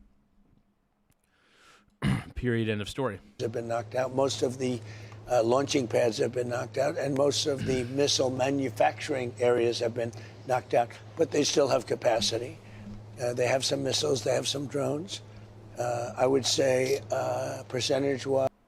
Hey, Divine King of Europe. I say hi back to you, brother. I say hi. Everybody give a shout out to Divine King of Europe. Laugh out loud. Nate Dogg just sent a bunch of... Nate Dogg is sending a bunch of sparkles. If you guys want to be like Nathan, send as many gifts as you want. This is a gift giveaway. No, not really a giveaway, but... No, I appreciate the gifts, brother. Oh. I don't even know what my gift goal was, to be honest. Hold on. Let me see what my gift goal is. Oh, and then my dad is saying, Futa love. Oh, no. Daddy. Laugh out loud. My dad's talking about futas again. Oh, no. Oh, that's all I got to say. Whenever my dad starts bringing up futas, I say, oh, no. Nate Dogg, thank you for all those sparkles. And then Nathan, thank you so much for the happy poop yum yum and mucho apreciado, all those. We currently have 46 out of the 50 gifts that we need. Let's take a look. Even a futa gift. I've been getting gifts, dude. I'm not going to talk about, I'm going to call it the F word, okay? I'm calling it the F word. We don't talk about futas. Yeah, well, my dad was sending me a text message. We just did it. We reached our goal. So I'm going to surprise. I did have a surprise for everybody. Hey, K-Dog, thank you for the Laugh flow out state. loud. Everybody give a shout out to K-Dog 96 BNC for the flow state. I think that's the first time I've ever seen your name pop up, Flow Dog, so I'm going to give you a shout out. Is the man. Thank you for helping me get into my flow state. Brony bro. Hey, K-Dog, thank you so much, man. I appreciate it. Oh, K-Dog just sent Laugh a out high loud. five. Hold on, let me get a new goal up real quick, just so that way I'm gonna surprise everybody with a surprise. But K-Dog, everybody give a shout out to K-Dog. Thank you for getting me in the flow state. Thank you for the high five, Brony. I'm gonna give you a high five back. Thank you.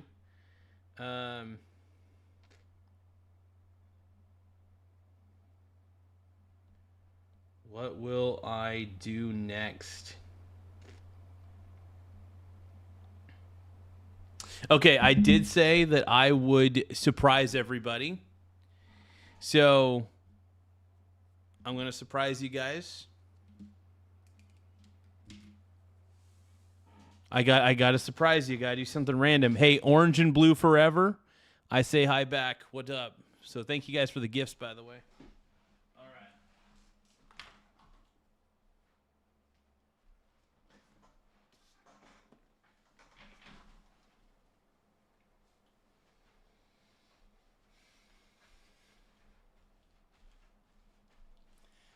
I love myself. I want you to love me. Think I would die if you were to ignore me. I don't want anybody else. When I think about you, I touch myself. I don't want anybody else.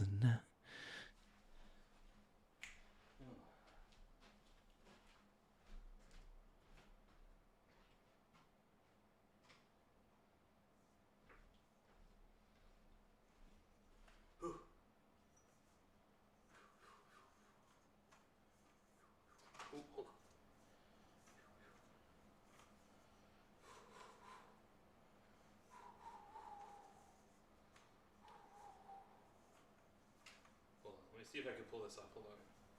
Let's see. There's I could do the. Hold on.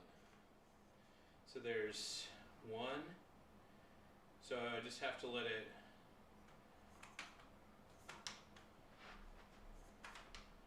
Well, no, I can't give you that one.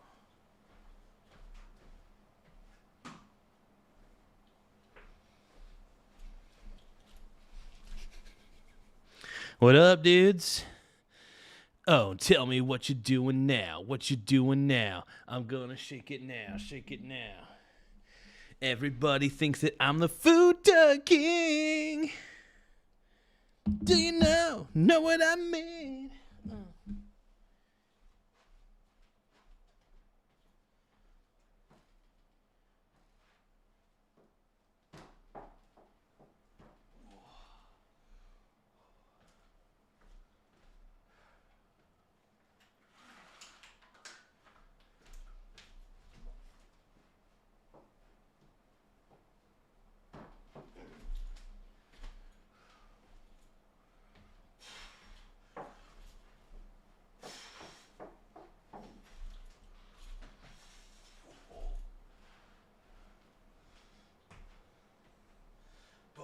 Okay.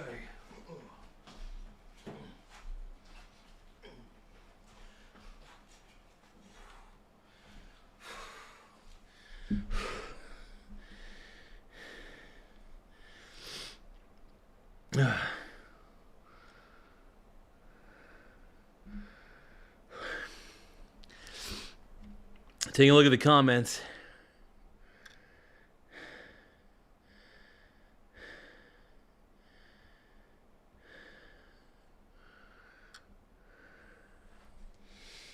But I do want to give a shout out to my boy K-Dog. Thank you for those gifts, Brony. If you guys want to help us out, tap the little target button.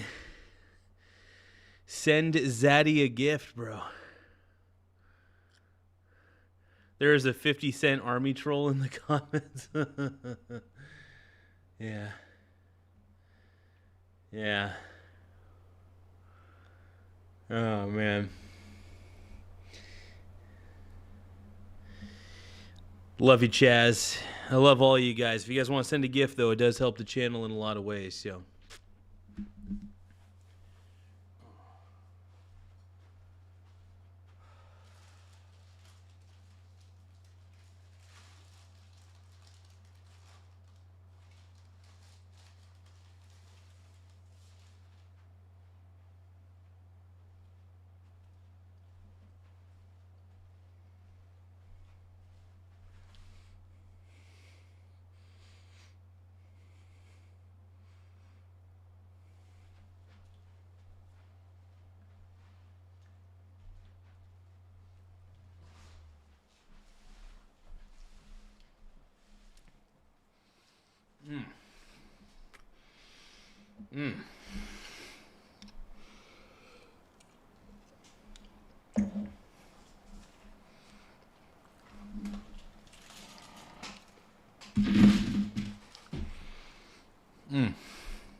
Oh, yeah.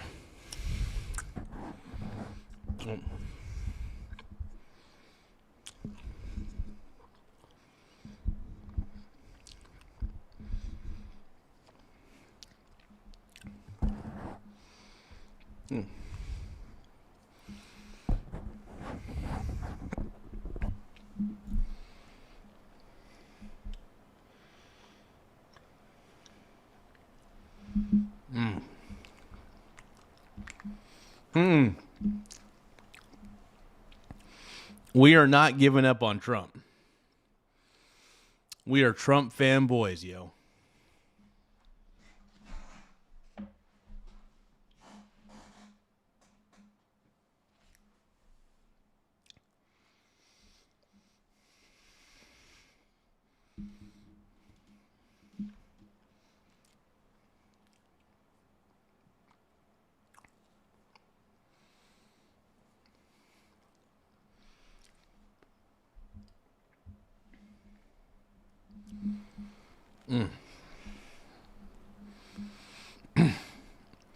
Hey, Chill Toad. I completely agree with you, brother.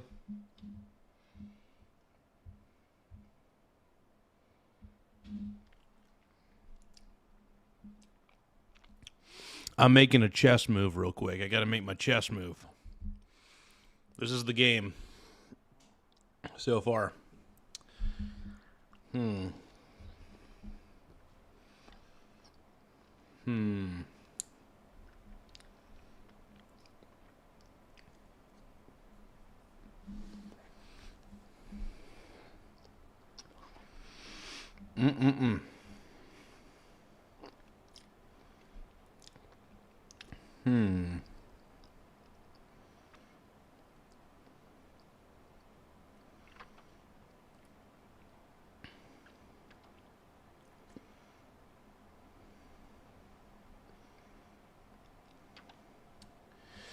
I'm just trying to think real quick on my next chess move.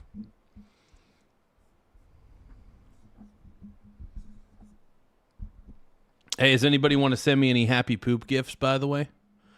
Happy poop is my favorite gift on YouTube. So if you guys want to send me the greatest gift of all time, please send me a happy poop, yum yum. Happy poop, yum yum. Happy poop, happy poop, happy poop, yum yum. If you guys want to be nice to me, that is. Do you really want to hurt me? Do you really want to make me cry? Maybe 21, 22% of their missiles. It's a lot of missiles, but it's not what it was when we first attacked. So you're saying they have 21, 22% of their missiles left? Correct, yes. Okay. Yeah, they don't have a lot of missiles. Dude, Iran doesn't have a lot of missiles. They're pretty much cooked. They have nothing left. They overshot. Like, they are just really, really, really, really screwed.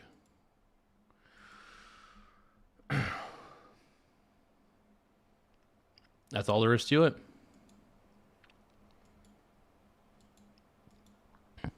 That's what I think. Iran doesn't have a shot, dude. Iran doesn't have a shot. They need to either need to agree to everything in this deal, or if they don't,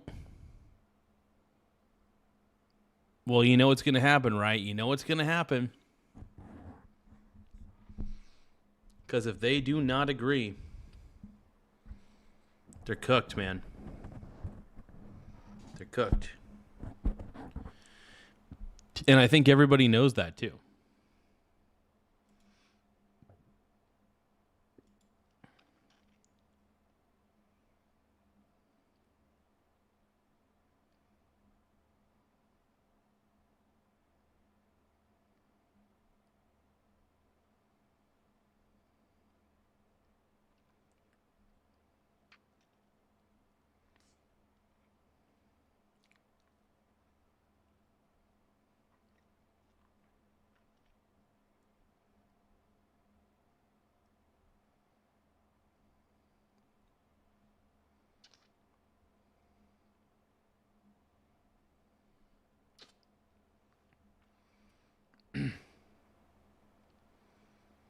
Oh, dude, Final Fantasy VII Revelation official gameplay trailer is out, dude. Long story short, the world's in trouble. So what are we waiting for? Let's give Sephiroth the beating of a lifetime. Dude, this is crazy. I'm excited about this, dude. As we reunite with our heroes, the meteor looms in the skies above. A constant reminder of your mission and the grave threats you'll confront as you embark upon your journey and face the epic conclusion of the remake series. God, Final Fantasy VII's like one of the greatest games of all time, dude. Straight up, this is going to be amazing. I mean, seriously, this is truly, truly, truly going to be amazing. I am beyond excited about this because I've been playing Final Fantasy VII since I was a kid. Even as an adult, still played it. And yeah, I'm just always so bewildered by how great the game is. And the game is amazing. It's one of the best games of all time. I think most people would agree with. If you guys think that Final Fantasy VII's amazing, just double tap your screen. I think most people are aware that Final Fantasy VII's an amazing game. I hope people are aware. But we'll see.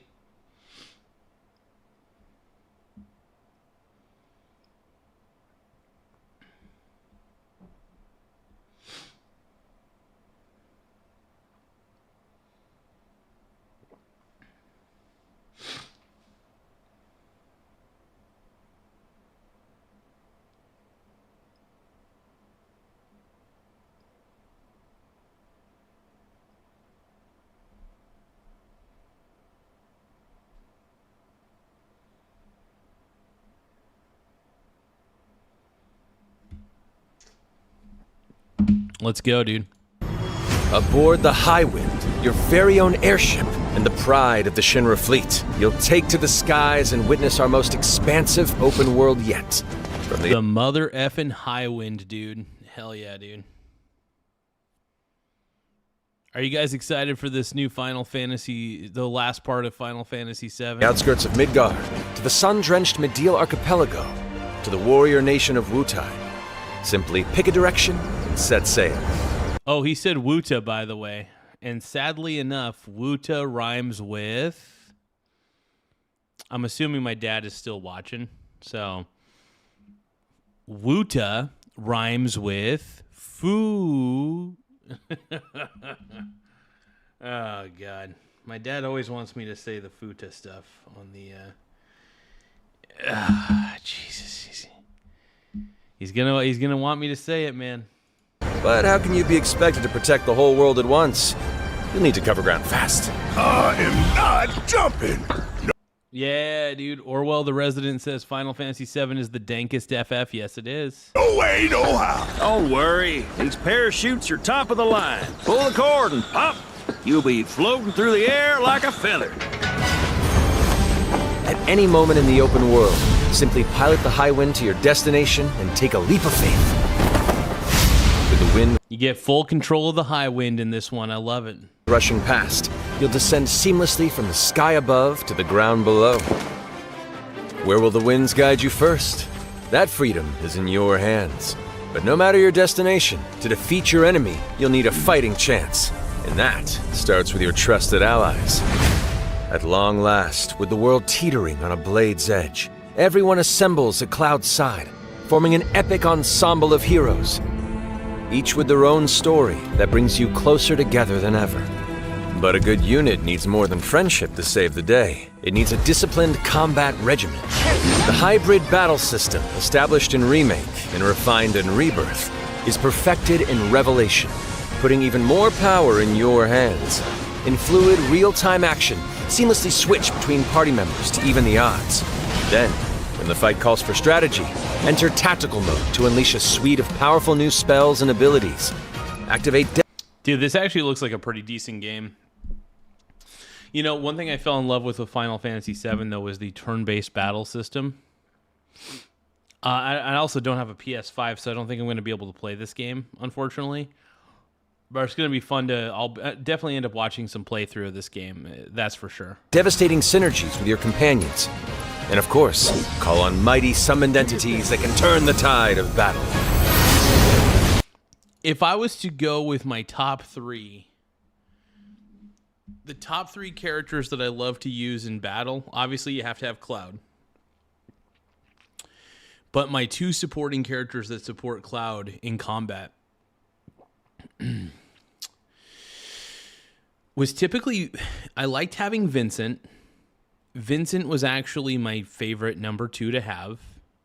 But my third, and a lot of it had to do with like what they could do, I definitely liked having Yuffie as one of my characters.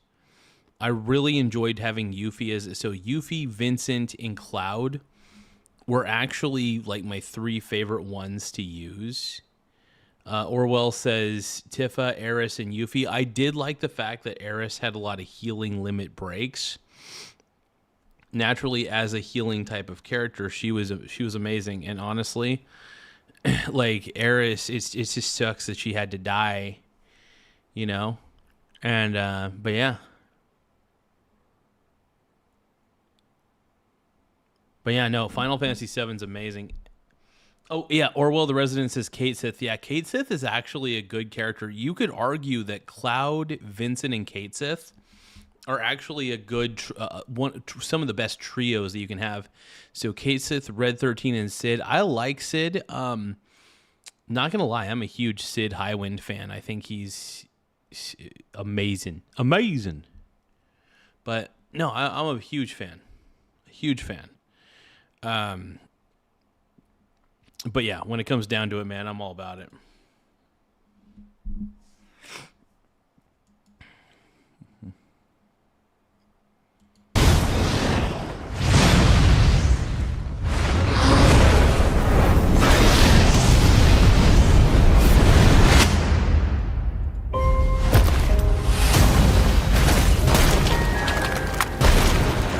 return to my coffin until we've put Sephiroth in his. Vincent is a deft gunslinger, capable of delivering precise, high-yield shots. But there's more to this secretive former Turk than meets the eye. The result of experimentation at the hands of Shinra, Vincent can transform into the Galleon beast at the press of a button, gaining tremendous power while transformed. And when combined with the skills of a certain ace pilot, their high-impact synergies disrupt the fight with ferocious results.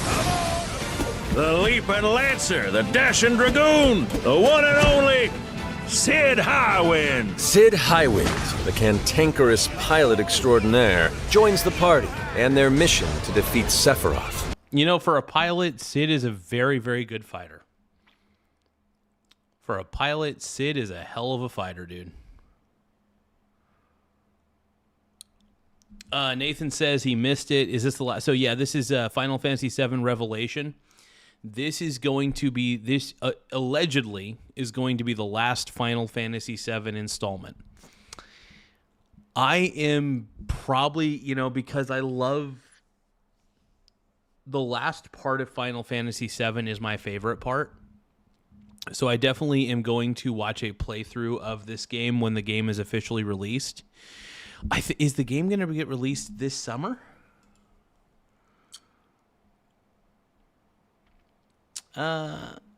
We'll see. Sid's command of his lance allows him to rapidly close the distance for powerful strikes, or engage in sweeping area of effect attacks to bring a whole host of enemies to heel. But yeah, this is going to be the last. Oh yeah, that's right, because you were going to get the whole set of the games and play them all the way through, which honestly that makes a lot of sense to me. Me personally, though, I think I'm just going to watch the playthrough because I don't have a PS5 or anything, and I think you need a PS5 to play this game, so I'm just like, fuck it. I'm just going to straight up just watch somebody play through on YouTube or something. To fully control the battlefield, skill with a weapon only gets you so far. To further augment your combat capabilities, try this on for size. Function Integrated Tactical Suitwear, or the FIT system for short, allows you to further customize your playstyle with new uniforms imbued with unique movesets. Alongside your equipment and materia, FITS gives you an extra edge in battle. And to face what's coming, you'll need all the strength you can muster. Say you're dead. Sensing its fate hanging in the balance, the planet itself has unleashed its last line of defense. The weapons. Ancient beasts that are larger than life and capable of untold destruction. Will you be enough to stop them before it's too late? The frickin' dude, the weapons, man. That's the thing. I think there's Ruby weapon. I think the one that was like really, really tough to beat was underwater weapon. Amazing though, amazing. As the world is torn apart, you and your friends must unite. In Revelation, we come to the thrilling conclusion of the Final Fantasy VII saga, and your mission is clear. Take up your Buster Sword, equip your materia, and stand together. One last time. These skies belong to me! Hope you're ready!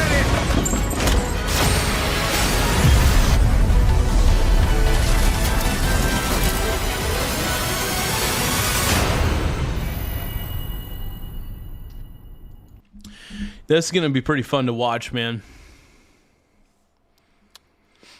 You know, it's just kind of tough to play these games considering, like, I already played the actual game, so it's not like it's anything new. Granted, it's better graphics, but I played the original game. So, anyway. Honestly, one of the greatest games of all time, dude. Final Fantasy VII. Amazing. I love it, man. Laugh out loud. Hey, thank you, Orwell the Resident, for the happy poop, yum yum. Happy poop, yum yum. Happy poop, happy poop, happy poop, yum yum. Hey, anytime somebody wants to send me a happy poop, man, if you guys think that this stream is trash, if you guys think that this stream is doo-doo, if you guys think the stream is doo-doo, send us a happy poop gift to show your love.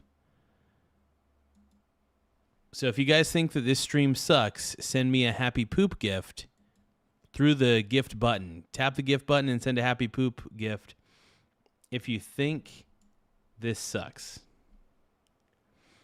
It's going to cost $180. Oh my God. Oh my God.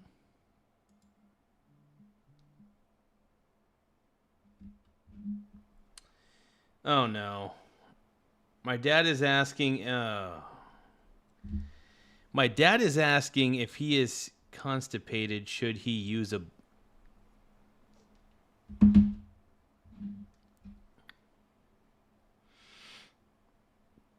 oh, good Lord. I was going to put just a futa.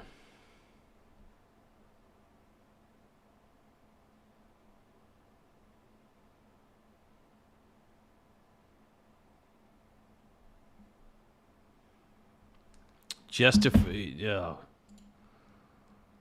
Good Lord, man. Well, that new Final Fantasy VII game looks really good. Honestly, it looks incredible.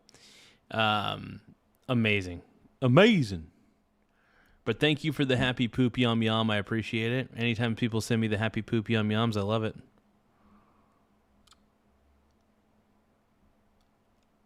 Oh, Asmund Gould. He's actually cooking. I've seen people light up a pipe on South. Hold on. I actually want to look up Asmund. Hold on.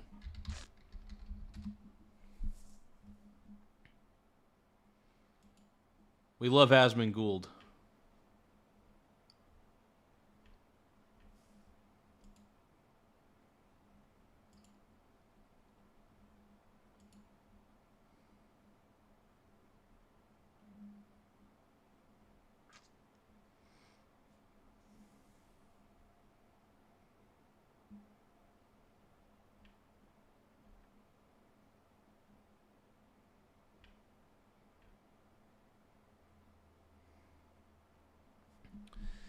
Give me just a second.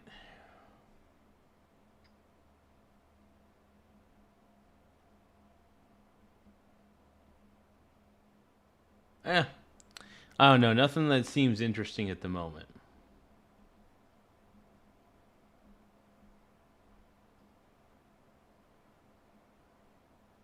Oh, I can't watch that. That hurts. Oof.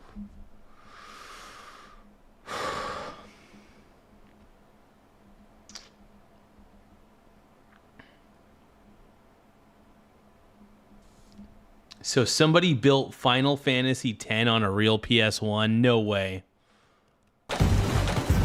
Are you kidding me? No way. Somebody tried to redevelop Final Fantasy X on PS1.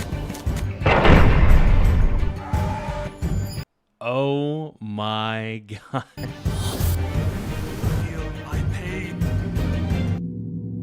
This is my homebrew demo of Final Fantasy X running on...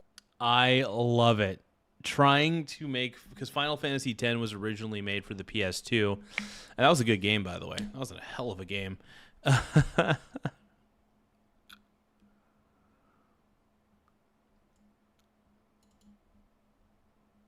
Yeah, honestly, this is pretty amazing. Honestly, just to be able to try to make this on a PS1's pretty incredible, if we're going to be honest. On the original PlayStation, not a PC remake or a retro shader, which is a problem because Final Fantasy X was built for the PS2, and it was one of the biggest leaps forward the series had ever made. So I wanted to answer a weird question. What if instead of Final Fantasy VII, 8, or 9, this was the story Square had tried to make on the PS1? Well, we wouldn't know until we tried, so let's get into it. The slice I picked was Seymour's fight at Macalania Temple, because that scene is basically a stress test for every major mechanic of the game. The first version of the map wasn't that great, it was mostly me trying to get the proportions of the room to make sense before worrying about whether it looked good. So I blocked out the floor and walls first, and that's always the awkward stage because it looks so plain. Once the floor textures went in, the project finally started to look a little bit like a game. The wall textures pushed it further, and then the separate door model and dome gave the back of the room something to focus on. Okay. That was the point where I realized the camera was going to matter as much as the geometry. I spent a while in free cam just trying to find a shot that felt believable. That sounds like a small step, but old Final Fantasy games were highly dependent on camera placement. Final Fantasy... That's very true, because there were certain... so if you look at some of the... there were people who like dissected Final Fantasy VII, for instance, and showed you like that it wasn't fully three, that like the battle systems, the battle sequences were three-dimensional, but the overall battle arena that you would have been in each time that you went into a random battle was not actually as full of a map as you would think. And it's interesting, camera placement was a big deal in those types of scenarios, especially in the fight scenarios. So this is interesting. I am curious to see how this unfolds. Fantasy VII through Final Fantasy IX are full of angles that quietly tell you what the scene is about. Resident Evil does the same thing in a horror context. And once the camera was fixed, I could do something really cool.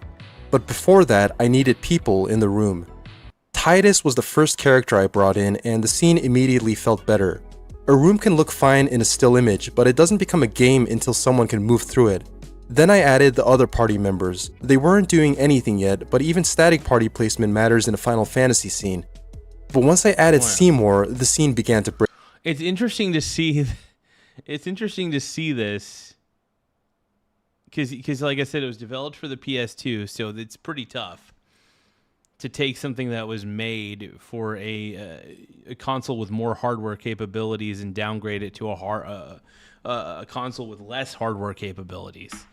So you're taking a game like Final Fantasy X and trying to put it into PS1 form, man. You got to do it. There's a few things you got to do. There's quite a few things you got to do. Seymour was different because he was a live textured model. The scene started lagging badly, and that forced the first major decision. Instead of rendering the temple every frame, I captured the finished camera view without the characters and turned it into the background.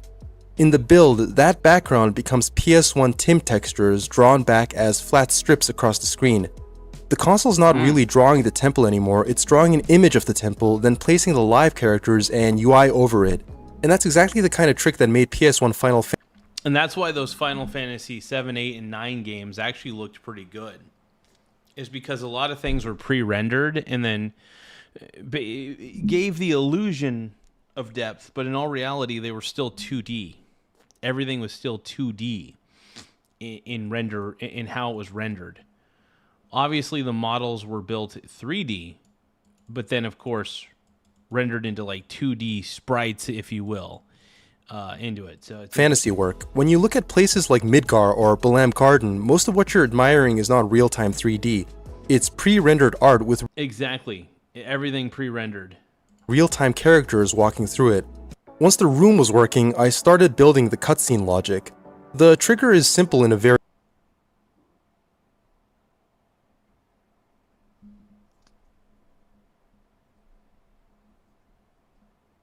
old RPG way. Titus can run around until he reaches the center of the room, the code checks his distance from that point, and once he's close enough, control gives way to the cutscene.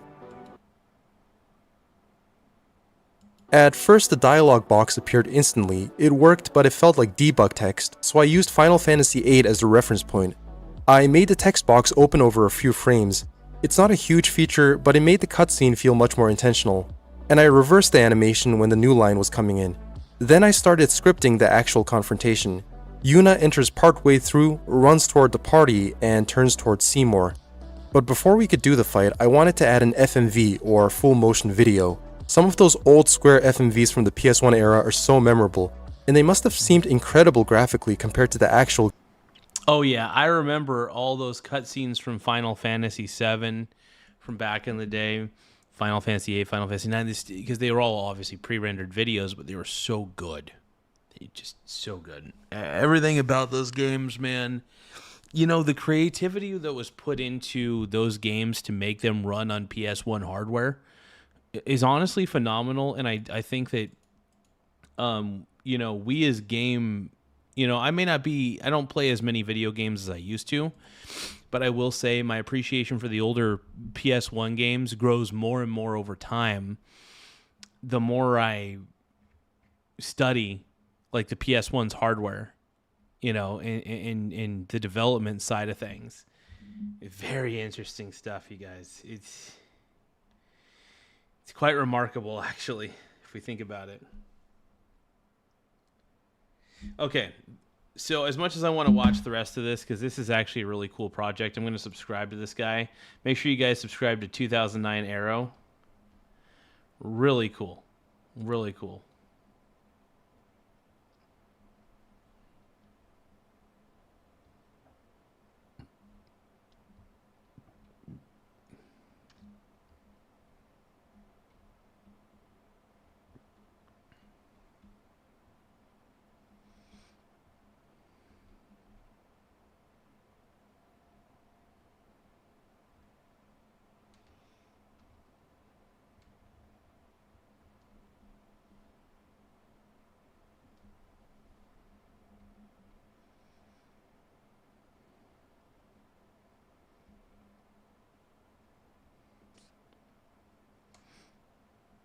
Final Fantasy VIII, the remake, really.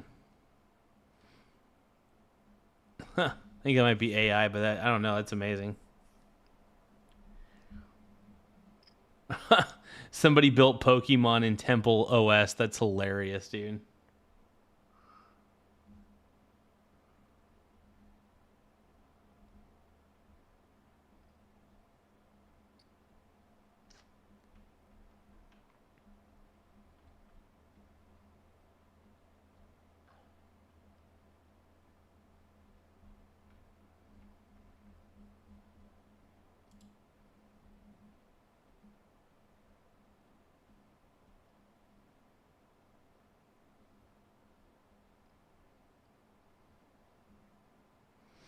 Well, let's take a look. Where there's smoke, there's fire. This will.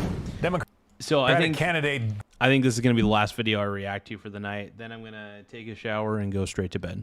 Graham Plattner is digging in before Tuesday's primary in Maine, despite new allegations from several former girlfriends that some Democrats say are disqualifying, or should be. Plattner denies the most serious claims. Alexis McAdams is in Belfast, Maine, with the latest on that race. Alexis. Hi, John. Yeah, some Democrats say it's disqualifying, but his campaign actually says that the more controversies around him, the more money is coming in to his campaign. Yes. Really? Really? You know what that means? You know who's probably donating to Plattner because they want him to run? Republicans. Think about it. Republicans obviously want this guy to run because he's a huge red flag and he makes the Democrats look worse. So of course he's going to get a shit ton of money. Allegedly. E.T., dude, I've been streaming for like 3 hours and 30 minutes, dude. I've been streaming for a while, bro. Yesterday, they told us they had $200,000 in new fundraising, small dollar donations, just since the piece from the New York Times came out. I want to go to bed. As every single piece of that past and journey gets dug up, litigated, and weaponized, you have my back. The state of Maine raised me, and the state... This guy is, dude, Plattner, if you vote for Plattner in Maine, you're an idiot. Yeah, I just think you're a dummy. I just think you're dumb as hell, dude. No way people are going to vote for Plattner in Maine. But then again, Maine might be as dumb as California. Of Maine saved me. Graham Plattner was on stage at that rally in Bar Harbor, Maine last night. That was the first time since 3 of his ex-girlfriends came forward and talked to the New York Times about his, quote, unsettling behavior. They said he was toxic and volatile. And one ex said he knew that this... No, I could tell this guy is a fucking... You could tell, look at the dude's eyes. Like, you could just tell this guy's a menacing creep. Chest tattoo that you've seen by now was a Nazi E.T. says he wants me to stay up and party. symbol, saying he referred to it in German as his Totenkopf. All allegations, Plattner says, are simply not true. The bad headlines did not stop California Congressman Ro Khanna from coming to Maine. He campaigned with Plattner anyway. Oh, my God. Ro Khanna is such a chud. What a chud. We need to find some way of... This guy's an... Ro freaking Khanna, of course. Go figure. Having redemption. We need to find some way of saying that if someone felt hurt by Graham in a past relationship, we can listen to them and we can listen to Graham. I did think it was interesting, too, John, that Ro Khanna mentioned that some of his Democratic operatives and some people told him, hey, don't show up there because there's a split in the Democratic Party about who wants to support this guy. Watch. You layer in the sexting, the toxic relationships. Come on, folks. He has disqualified himself. Let's just be honest about that which we believe in our values. So Maine Governor Janet Mills was in this race. She suspended her Senate campaign, though, in April. She is reminding voters that she's still on the ballot. And back out here live, we were hoping to see her at an event here in Maine, but she didn't show up. So we're going to work to get more on that. Plattner is still looking to be the favorite in this race to take on Republican Senator Susan Collins. People say they want to send someone new to Washington, D.C., as Collins has been there for 30 years. But other people we talked to think she's done a great job. But it could be a close one here in the state of Maine, John. All right, Alexis McAdams, what a race. Thanks. Now, that actually shocks me if it's a close one. If it's a close one, that will shock me. Graham Plattner is a total freaking creep. Like, this guy, you guys thought Trump was bad. I don't know. Allegedly, I think this Plattner guy is pretty rough. That's right. For more on this, let's bring in Republican Congresswoman of South Carolina, Sherry Biggs. Congresswoman, it's a Senate race, but your Democrat colleague, Ro Khanna, is staying. I mean, he's going in big with his endorsement of Graham Plattner. Does that surprise you? Nope. It does surprise me. Thank you so much for. It doesn't shock me because Ro Khanna's a fool. He's a partisan hack. He's a partisan fool. Having me today. I think character matters. I know, at least in the 3rd District of South. Well, Plattner's got no character.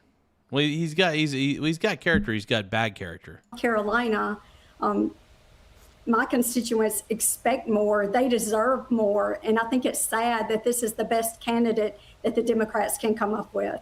Yeah, because the Democrats don't know shit. Graham Plattner does that Maine saved him.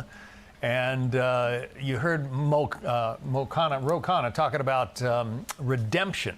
But John Fetterman from Pennsylvania, the senator there, says, well, hold on a minute. Listen to John Fetterman.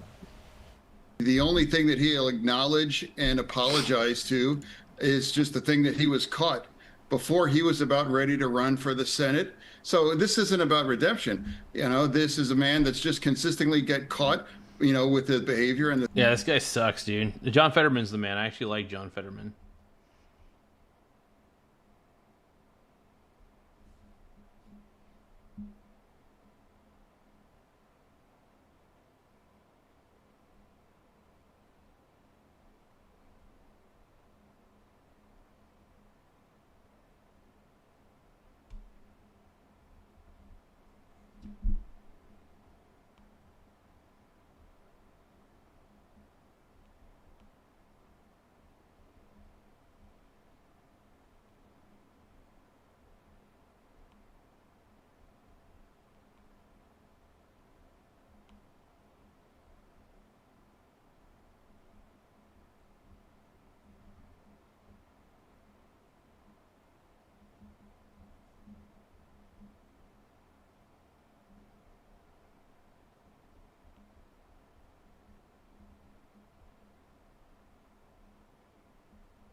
Yeah, hold on, you guys. Sorry about that.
Sometimes, man. Sometimes I don't even know what to say.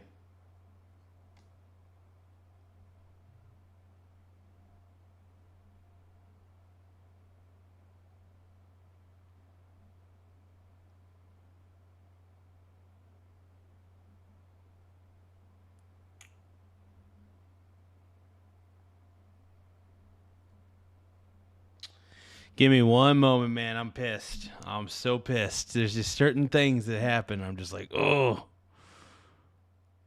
I don't know if I want to stay up and party, dude. I'm partied out, bro. I'm partied out.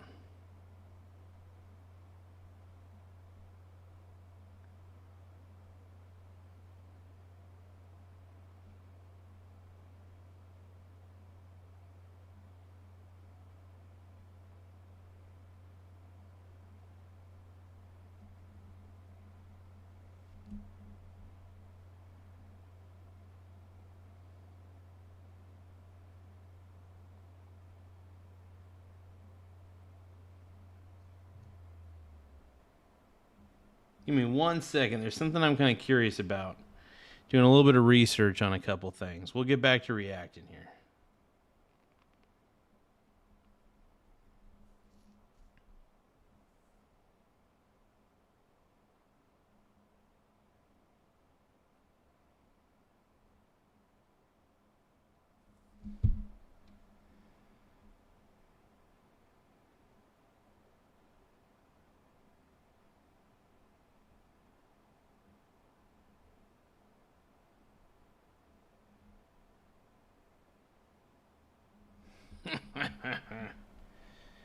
I love it, man.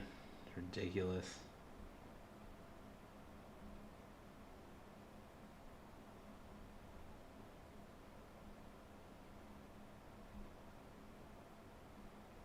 Hold on.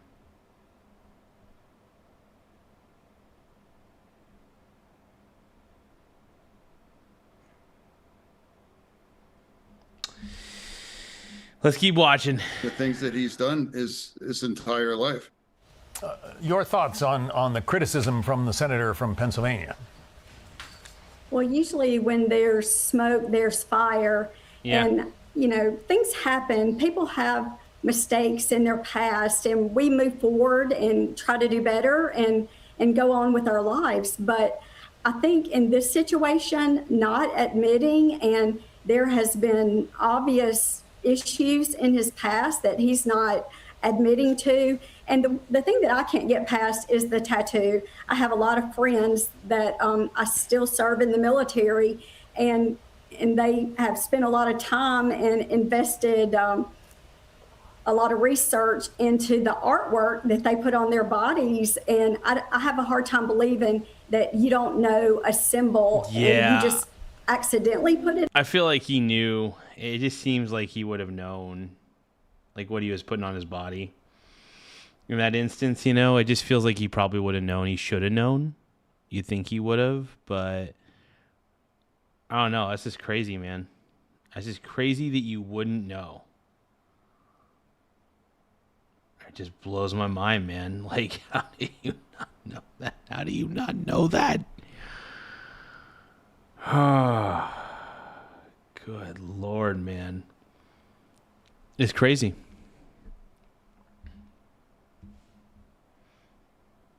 It's just beyond nuts, dude. It's nuts. On there, I think that's horrendous. Yeah, he has said he didn't know it was a Nazi symbol. If you don't know what a Nazi symbol is and it's on your body and you're running for the U.S. Senate, you have to wonder about his academic credentials. Yeah. Absolutely. And I think our constituents deserve better than that. The American people deserve better. Plattner's a dumbass. Wanted to ask you, too, about, let me play or read to you some of what New Jersey Congressman Josh Gottheimer had to say about this whole controversy. He says, if he were running in New Jersey, he'd either be thrown off the ballot or buried under the Meadowlands. Gottheimer said on Friday, citing the latest allegations. I think people in Maine should consider a different candidate right now. You know, Janet Mills, the governor, is still on the ballot. I think people should be voting for another Democrat next week. It's not often that you get Democrats telling other Democrats to get off the ballot.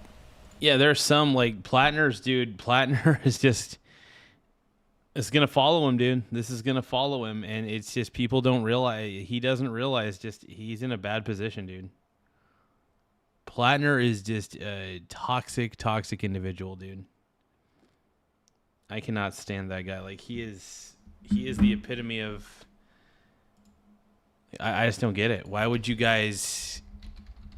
guys like so defending Plattner? There's some Democrats who are, like Ro Khanna, Bernie Sanders. Are you guys kidding me?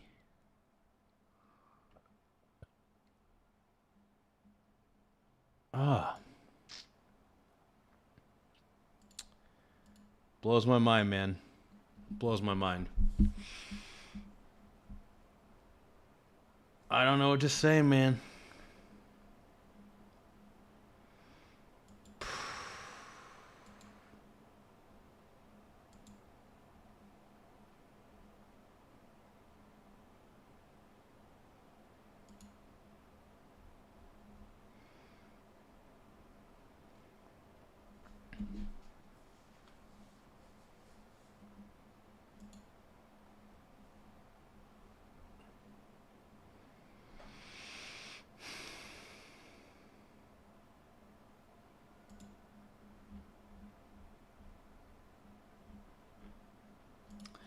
Interesting. Let's see.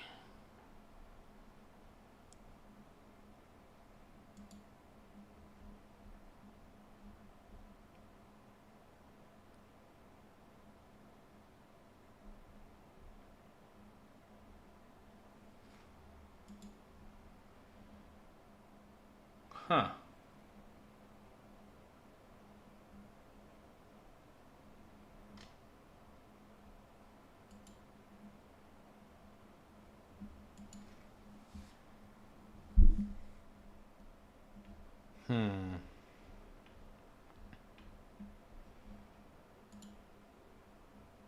It's crazy, man. Absolutely crazy.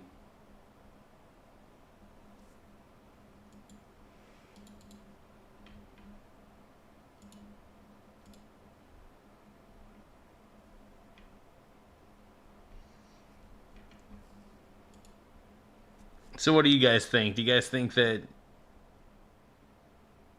I don't even know anymore, man. I just can't, bro. I just can't.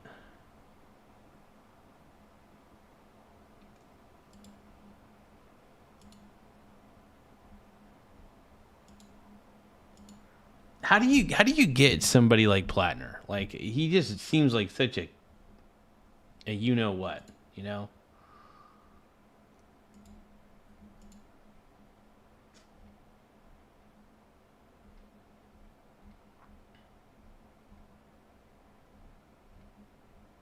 That's what I think, though. That's what I believe. I believe.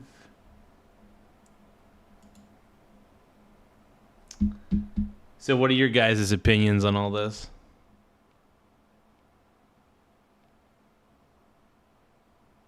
Oh, I don't think I got it in me, man. I can't do a 24-hour stream. I don't got that kind of shit in me, man. I'm already crashing out. Crashing out, boys.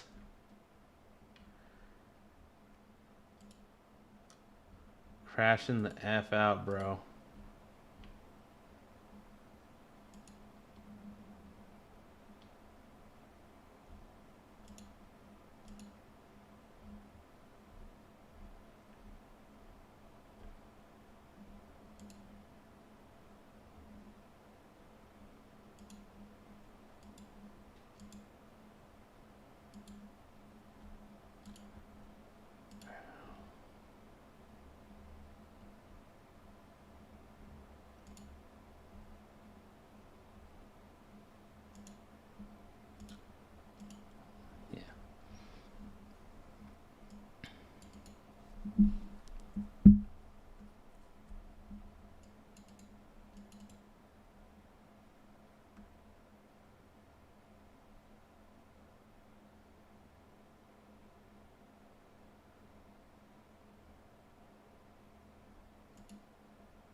Okay.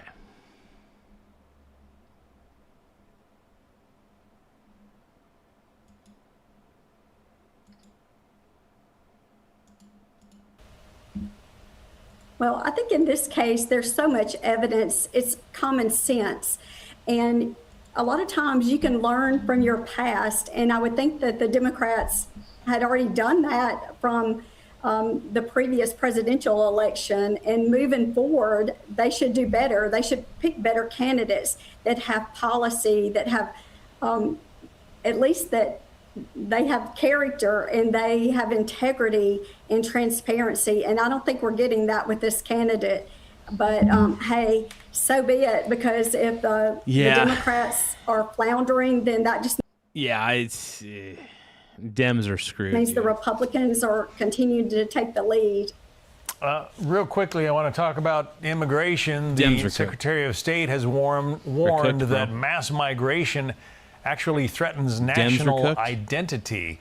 And despite the best efforts of the Trump administration, and things have really turned around at the southern border, but they are still concerned enough to warn people not to try to get into this country. Your thoughts? Good, because we need a secure border. We need to have the border as secure as possible. On the immigration situation as it stands right now, Congresswoman.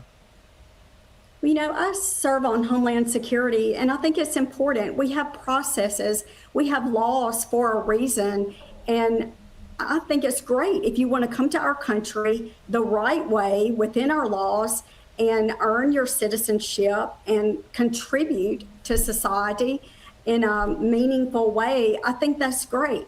But I think people coming over here to cause chaos, to commit crimes, we don't need that. We don't want you. And that's why legal immigration's needed. We got to vet these people. We got to make sure that these are actually good people coming across our borders. So that's a real deal. That matters. Straight up. We want this to be a safe haven for our children and for our grandchildren. And I think I support Secretary Rubio, and I believe what he's saying is absolutely correct. And it's how we protect the homeland, and we have to move forward.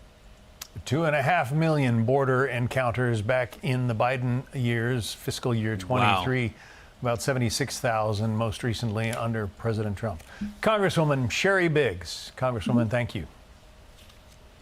Like, dude, the Biden border was so bad. The Joe Biden border was the worst. It was the worst. And under Trump, things are better. Things are just a million times better under Trump, and I'm happy about it. It's just crazy, man. It's crazy.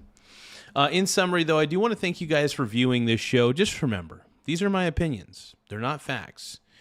They're never facts. These are... Because, like I said, I don't want to be liable for anything because I'm lazy. So what I say is, it's my opinion, in my opinion alone. That's all it is, just a simple opinion. And I have a right to an opinion, even if it's an unpopular opinion. So I'm going to continue to do what I do, and I'm going to be proud to be who I am. And, yeah. So thank you guys for double tapping the screen to like the stream. Thank you guys for subscribing to the channel. Really appreciate it big time. You guys have made a big difference on this channel, and I couldn't have done it without you guys. Tap the subscribe button in the upper right-hand corner if you don't want to miss anything. But yeah, you guys have made the show great. Make the Michael Garza show great again. Make sure you guys tap the gift button to send a gift. The more gifts we get, the better. So if you guys have any last-minute gifts you guys want to send, you get your name flashed up on the screen. So yeah, more gifts, more you get flashed up on the screen, baby. That's what I'm talking about, bro. That's what I'm talking about, bro. Baroni. We're gonna wait for the timer up there to phase out real quick. But if you guys want, send me a bunch of sparkles. Send me a bunch of hunnids. Send me a bunch of happy poop yum yums. Happy poop yum yum. It is my favorite gift of all time. So if you guys want to send me a happy poop on the gift thing, send me a happy poop. It's finally back. I'm really happy that happy poop is back, by the way. That's, like I said, it is my favorite gift of all time. And I think it deserves to be the greatest YouTube gift of all time. Straight the F up, bro. Ooh woo. Ooh woo. Ooh woo. Ooh woo. But thank you guys. I really appreciate you all. And Laugh out loud. Oh, Orwell the Resident just sent sent 2 happy poop yum yums. Thank you so much. Appreciate the happy poop yum yums, my brony bro.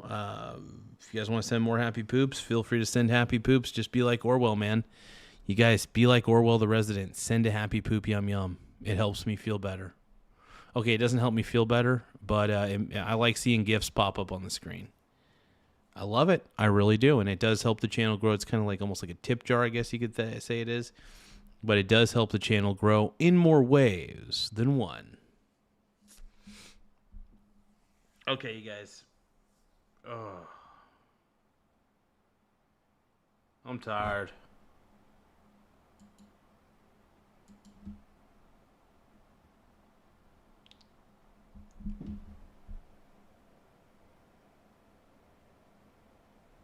Anyway, much love to all you guys. To ET, I love you, bro.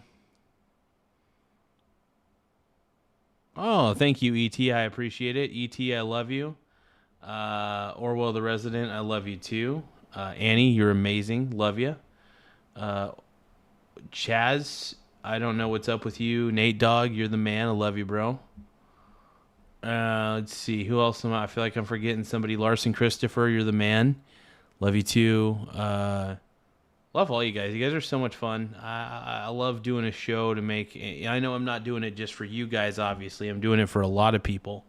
There's a lot of people out there that want to watch this crazy, whacked-out show. And K-Dog, I appreciate the gifts, man. NYX's Noel says, want me to give you a gift? If you want to give a gift, man, I appreciate it, man. You know, gifts really do help the show. It helps the channel in more ways than one. So if you do send a gift, I mean, I'll be very, very grateful, man. So NYX is Noel, man. If you send me a gift, I mean, I'll give you a pure shout out, man. I love giving shout outs to people. Laugh out loud. NYX just sent a flower, bro. Oh, dude, he's sending a lot of flowers. I just got 8 flowers out of the deal, dude. Hell yeah. Thank you. Dude, everybody give a shout out to NYX's Noel, everybody. You know what? I want to put NYX's Noel. Thank you for the flower. I hope you subscribe to the channel. You rock, bud. Helps keep the show going. But hope you subscribe, man. But everybody, once again, at NYX's Noel, thank you again for the last second gift on the channel. And yeah, I think I'm going to call it for the night, you guys. I love you guys. Subscribe to the channel if you don't want to miss any additional crazy stuff that we do. We're a whacked out channel sometimes, but we have a lot of fun doing what we do. And oh, thank you, NYX. Yeah, we like to do a lot of reaction videos. Just to let you know, we react to a lot of stuff. But yeah, no, I appreciate it, man. I appreciate it. All right. Hey, catch y'all later. Thank you again, NYX. That was really sweet and kind of you for that gift. And we'll just keep making as much fun content as we can. We don't ask for a lot, so if anybody ever wants to send us gifts, they do get social recognition. I give recognition to a lot of people, and even if you send small gifts, I give you recognition because I know that some people can only afford certain amounts, and I just want to give you the love you deserve. So mucho appreciated, man. Mucho apreciado. All right, I'll catch you guys later. I guess if anybody else wants to send last-second gifts, anybody else out in the crowd, whether you're new to the channel, subscribe. Feel free to send a gift. But I am out for the night. Later, guys.